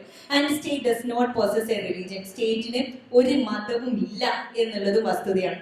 അപ്പൊ അങ്ങനെ ഇരിക്കുമ്പോൾ വിശ്വാസമില്ലാത്ത ആൾക്ക് നൽകേണ്ട അതേപോലെ അവസ്ഥയും അവസ്ഥാന്തരവുമാണ് വിശ്വാസമുള്ള ആൾക്കും ഉണ്ടാവേണ്ടത് എന്ന് ഞാൻ കരുതുകയാണ്. എനിക്ക് എൻ്റെ ജീവിതത്തിൽ ഞാൻ നയിക്കുന്ന കാര്യം, ഞാൻ മുന്നോട്ട് വെക്കുന്ന കാര്യം, എൻ്റെ മതത്തിൽ അല്ലെങ്കിൽ ഞാൻ ഉൾക്കൊള്ളുന്ന ആശയത്തിൽ അടിയുറച്ച് വിശ്വസിച്ചുകൊണ്ട് രാഷ്ട്രീയ പ്രവർത്തനം നടത്താൻ പറ്റുക, അതിനു വേണ്ടിയിട്ടുള്ള ശ്രമമാണ് നടത്തിക്കൊണ്ടിരിക്കുന്നത്. ഇവിടെ നിങ്ങൾ ഈ പറയുന്ന നമ്മള് ഇംഗ്ലണ്ടിലൊക്കെ കണ്ടിരുന്ന ഒരു ഫ്യൂഡൽ സിസ്റ്റം ഉണ്ട്. അവിടെ ഉണ്ടായിരുന്ന ഒരു ക്ലർജി ക്ലാസ് കമ്മ്യൂണിറ്റിയുടെ ഒരു ഇടപെടലുണ്ട് പൊളിറ്റിക്സിലേക്ക്, അവിടുത്തെ സ്റ്റേറ്റ് ഇന്റർഫിയറൻസിലേക്ക്. അത് ഇന്ത്യയിൽ ഇല്ല. ഇന്ത്യയുടെ കോൺസ്റ്റിറ്റ്യൂഷന്റെ പ്രത്യേകത എന്ന് പറയുന്നത് ക്ലർജി ക്ലാസ്സിന് ഇതിൽ ഇൻവോൾവ് ചെയ്യാൻ പറ്റില്ല എന്നുള്ളതാണ്. പക്ഷെ ഇൻഡയറക്ട്ലി അവർ ഇൻവോൾവ് ആവുന്നുണ്ട് എന്നുള്ളതിനെ ഞാൻ നിഷേധിക്കുന്നില്ല. ഇൻഡയറക്ട്ലി ഈ രാജ്യത്തെ ഇലക്ട്രൽ പ്രോസസ്സിൽ എല്ലാ തരത്തിലുള്ള ഇടപെടലുകളും ഉണ്ട് എന്നുള്ള പോലെ തന്നെ ഈ പറയുന്ന ഈ ക്ലർജി ക്ലാസിന്റെ ഇൻവോൾവ്മെന്റ് ഇതിലുണ്ട്. അപ്പം തൊട്ടപ്പുറത്തിരുന്ന ആ കുട്ടി ചോദിച്ച ക്വസ്റ്റ്യൻ ഉണ്ട്, നമുക്ക് എങ്ങനെ ഇതിന് എന്താ ഒരു മോചനം എന്നുള്ള ഒരു ക്വസ്റ്റ്യൻ ചോദിച്ചു. എനിക്ക് തോന്നിയ കാര്യം എന്ന് വെച്ചാൽ നമുക്ക് ക്ലീൻ ചെയ്യാൻ പറ്റുക. നമ്മളുടെ ഈ ജനാധിപത്യ വ്യവസ്ഥയിൽ ഇപ്പൊ വീട്ടില് ജനാധിപത്യം കൊണ്ടുവരിക. വീട്ടിൽ എന്തുകൊണ്ട് സ്ത്രീക്ക് പുറത്തേക്ക് ഇറങ്ങി രാഷ്ട്രീയ പ്രവർത്തനം നടത്താൻ പറ്റുന്നില്ല എന്ന് ചോദിക്കുമ്പോൾ അച്ഛനെ പോലെയല്ല അമ്മയെ കാണുന്നത്, സ്ത്രീയെ പോലെയല്ല പുരുഷനെ കാണുന്നത്, അനിയത്തെ കാണുന്ന പോലെയല്ല അനിയനെ കാണുന്നത്. അപ്പൊ അവിടെ ഈ പറയുന്ന ഇത് എത്ര വർക്ക്ഔട്ട് ആവുന്നുള്ളത് ഒരു ക്വസ്റ്റ്യൻ ആട്ടോ. എല്ലാവർക്കും ഈക്വൽ ആയിട്ടുള്ള സ്പേസ് കൊടുക്കുകയും ഈക്വലി റെസ്പെക്ട്ഫുൾ ആയിട്ടുള്ള അറ്റ്മോസ്ഫിയർ ക്രിയേറ്റ് ചെയ്യാൻ വീട്ടിൽ പറ്റണം, പുറത്ത് പറ്റണം, നമ്മൾ പോകുന്ന വേർഷിപ്പ് ചെയ്യുന്ന പ്ലേസിൽ പറ്റണം, എല്ലായിടത്തും പറ്റണം. അപ്പൊ അങ്ങനെ ഇരിക്കുമ്പോൾ മതത്തിന് കുറ്റം പറയുന്നതിനപ്പുറത്തേക്ക് ആ മതം വിശ്വസിക്കുന്ന ആൾക്കും ആ വിശ്വാസം ഉൾക്കൊണ്ടുകൊണ്ട് രാഷ്ട്രീയ പ്രവർത്തനം നടത്താൻ പറ്റുക എന്നുള്ളതാണ്. പിന്നെ ഞാൻ ഈ ക്വസ്റ്റ്യനിലേക്ക് വരുന്നു കേട്ടോ. ജെൻഡർ ന്യൂട്രാലിറ്റി എന്ന് പറഞ്ഞ ക്വസ്റ്റ്യൻ, അതിന് ഞാൻ കണക്കാക്കുന്നത് അതൊരു ഉട്ടോപ്പിയൻ തിയറി ആയിട്ടാണ്. വെസ്റ്റേൺ വേൾഡില് തോറ്റ് നടപ്പാകാതെ പോയ ഒരു കാര്യമാണ് ജെൻഡർ ന്യൂട്രാലിറ്റി. അവരത് ആക്ച്വലി ഒരു ക്യാപിറ്റലിസ്റ്റ് തിയറിയുടെ ഭാഗമായിട്ട് കൊണ്ടുവന്നതായിരുന്നു. നിങ്ങൾക്ക് സ്ത്രീകളായതുകൊണ്ട് പ്രത്യേക റിസർവേഷൻ വേണം, പ്രത്യേക സൗകര്യങ്ങൾ വേണം, മുലയൂട്ടാൻ സൗകര്യങ്ങൾ വേണം, ബാത്റൂം വേണം, ഇതൊന്നും വേണ്ട. നിങ്ങൾ ജെൻഡർ ന്യൂട്രൽ ആണ് എങ്കിൽ നിങ്ങൾക്ക് അതിനൊക്കെയുള്ള ഒരു യൂണിസെക്സ് ഐഡന്റിറ്റിയിൽ നിങ്ങളെ കണ്ടാൽ ഈ ഫെസിലിറ്റീസ് ഒന്നും വേണ്ട എന്നുള്ള തരത്തിൽ അതിനെ നിങ്ങൾക്ക് നാരോ ഡൗൺ ചെയ്യാൻ പറ്റും, നിങ്ങൾക്ക് അതിന്റെ ക്യാപിറ്റൽ കുറയ്ക്കാൻ പറ്റും എന്നുള്ള രൂപത്തിലാണ് ഈ തിയറി യഥാർത്ഥത്തിൽ ഡെവലപ്പ് ആവുന്നത്. ഇതിന് കൃത്യമായിട്ടുള്ള അതോറിറ്റേറ്റീവ് ഡാറ്റ ഉണ്ട്. നിങ്ങളൊന്ന് ഒരു പക്ഷെ പരിശോധിച്ച് നോക്കിയാൽ നിങ്ങൾക്ക് ഇതിന്റെ റെഫറൻസസ് കാണാൻ പറ്റും. അപ്പൊ ആ തിയറി നമ്മളുടെ നാട്ടിലേക്ക് കൊണ്ടുവരുമ്പോൾ യഥാർത്ഥത്തിൽ നടക്കുന്നത് ഇവിടെ ഇക്വാലിറ്റി എന്ന് പറയുന്ന ആ കോൺസെപ്റ്റിനെ ഇവിടെ ബാധിക്കുകയാണ്. നിങ്ങൾക്ക് ഈക്വൽ ഓപ്പർച്യൂണിറ്റി, ഈക്വൽ സ്റ്റാറ്റസ് എന്ന് പറയുന്നതിൽ നിന്ന് സ്ത്രീ ആവുകയല്ല, നിങ്ങൾക്ക് സ്ത്രീ എന്നുള്ള രൂപത്തിൽ ലഭിക്കേണ്ട റിസർവേഷൻ കംപ്ലീറ്റ് ക്യാൻസൽ ആവും. നിങ്ങൾ ഈക്വലി കാണുക, നിങ്ങൾ ഒരേ വസ്ത്രം ഉടുപ്പിക്കുക എന്നുള്ളതല്ല യഥാർത്ഥത്തിൽ നമുക്ക് ഇവിടെ ഇക്വാലിറ്റി എന്ന് പറയുന്ന കോൺസെപ്റ്റിലേക്ക് കൊണ്ടുവരേണ്ടത്.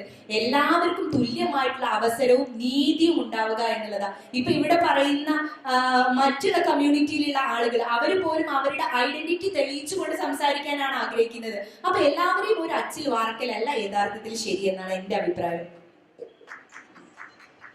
ഈ ഒരൊറ്റ കാര്യം മാത്രം, ഈ ജെൻഡർ ന്യൂട്രൽ യൂണിഫോമിനെ കുറിച്ച് മാത്രം ഒരു കാര്യം, വസ്ത്രധാരണം അത് സത്യത്തിലൊരു വലിയ വിഷയമാണ്. പക്ഷേ പെട്ടെന്ന് ചുരുക്കി വളരെ പെട്ടെന്ന് പറയാം, നമുക്ക് സമയം വളരെ കുറച്ചേ ഉള്ളൂ എന്നുള്ളത്. ഈ വസ്ത്രം, സ്ത്രീയുടെ വസ്ത്രം എന്ന് പറയുന്നത് ഫെമിനിസ്റ്റ് ഡിസ്കോഴ്സസിലൊക്കെ എന്നും വളരെ ശക്തമായി നിലനിന്നിരുന്നതാണ്. അപ്പൊ സ്ത്രീയുടെ വസ്ത്രം എന്ന് പറഞ്ഞു വെക്കുന്ന നമ്മുടെ കേരളത്തിലാണെങ്കിൽ പ്രത്യേകിച്ചും ഇപ്പൊ പാവാട, സാരി അല്ലെങ്കിൽ അത്തരം വസ്ത്രങ്ങളൊക്കെ തന്നെ പലതരത്തിലും സ്ത്രീയുടെ ചലനങ്ങളെ, സ്ത്രീയുടെ പ്രവർത്തനങ്ങളെ, സ്ത്രീക്ക് ഇപ്പം ഈ പറയുന്ന പോലെ കളിക്കാൻ, പെൺകുട്ടികൾക്കാണെങ്കിലും ആൺകുട്ടികൾക്കായാലും കളിക്കാനും ചാടാനും ഓടാനും തൊഴിലെടുക്കാനും ഒക്കെ തടസ്സമാകുന്ന വസ്ത്രങ്ങളായതുകൊണ്ടാണ്.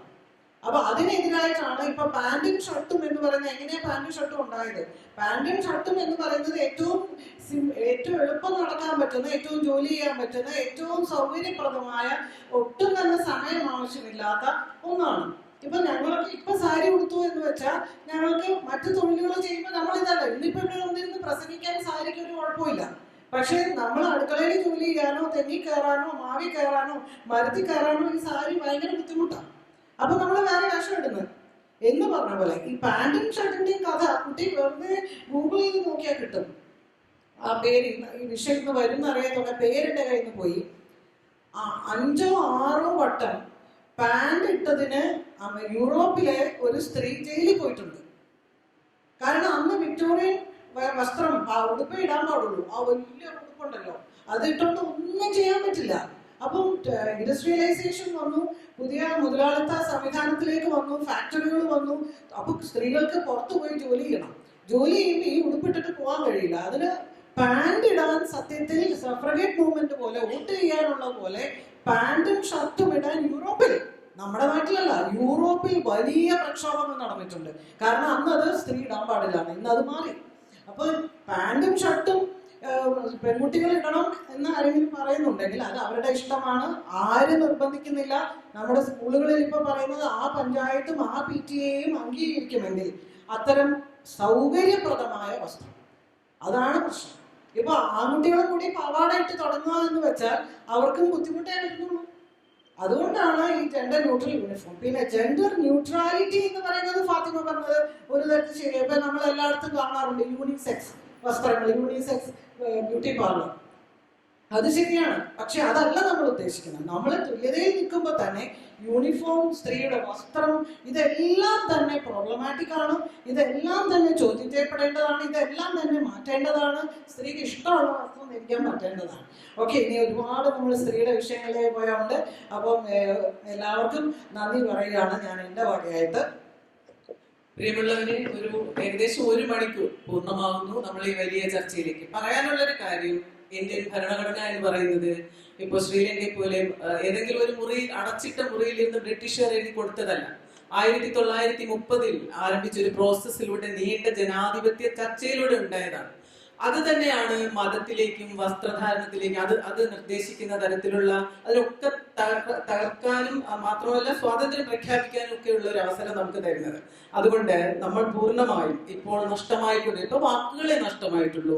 നാളെ ഒരുപക്ഷെ പേജുകൾ, ഒരുപക്ഷെ പുസ്തകം തന്നെ ഒരു ശിലാരൂപത്തിൽ, ഏകശിലാരൂപത്തിൽ ആയിരിക്കാം. അതിനെതിരെയുള്ള കരുത്തുറ്റ ഒരു വീണ്ടും അവർക്ക് പറയണം. നമ്മളെല്ലാവരും കൂടെ ചേർന്നാണ്. ഞങ്ങളുടെ അവിടെ നിന്ന് മാറിയിരിക്കുന്നവരല്ല നമ്മളെല്ലാവരും. നമ്മള് സ്ത്രീകളുടെ സ്വാതന്ത്ര്യത്തിനായി ജെൻഡർ വൈവിധ്യം എന്ന് തന്നെ പറയണം. അതിന്റെ ആ രീതിയിലുള്ള കാഴ്ചപ്പാട് രൂപീകരിക്കുന്നതിനായാലും ഒപ്പം. അപ്പോൾ ഏറ്റവും വലിയ വാക്ക് എന്ന് പറയുന്നത് പോരാട്ടം എന്നുള്ള വാക്കാണ്. അത് നമുക്ക് ജീവിതത്തിൽ അവസാനിക്കുന്നില്ല, ലൈഫ് ലോങ്. ഒരു മനുഷ്യർക്കും അവസാനിക്കും. അവനവനോട് തന്നെയും മറ്റു സാമൂഹ്യ അവസ്ഥകളോടും നീതിന്യായത്തോടും ഒക്കെയുള്ള സമർത്ഥമായ പോരാട്ടങ്ങളിലേക്ക് ഓരോരുത്തരെയും ക്ഷണിച്ചുകൊണ്ട് ഈ ചർച്ച, നമ്മുടെ പ്രധാനപ്പെട്ട വിഷയം ജനാധിപത്യം, സ്ത്രീ പ്രതിനിധാനം ഇവിടെ അവസാനിക്കുകയാണ്. കേട്ടിരുന്ന എല്ലാവർക്കും വളരെ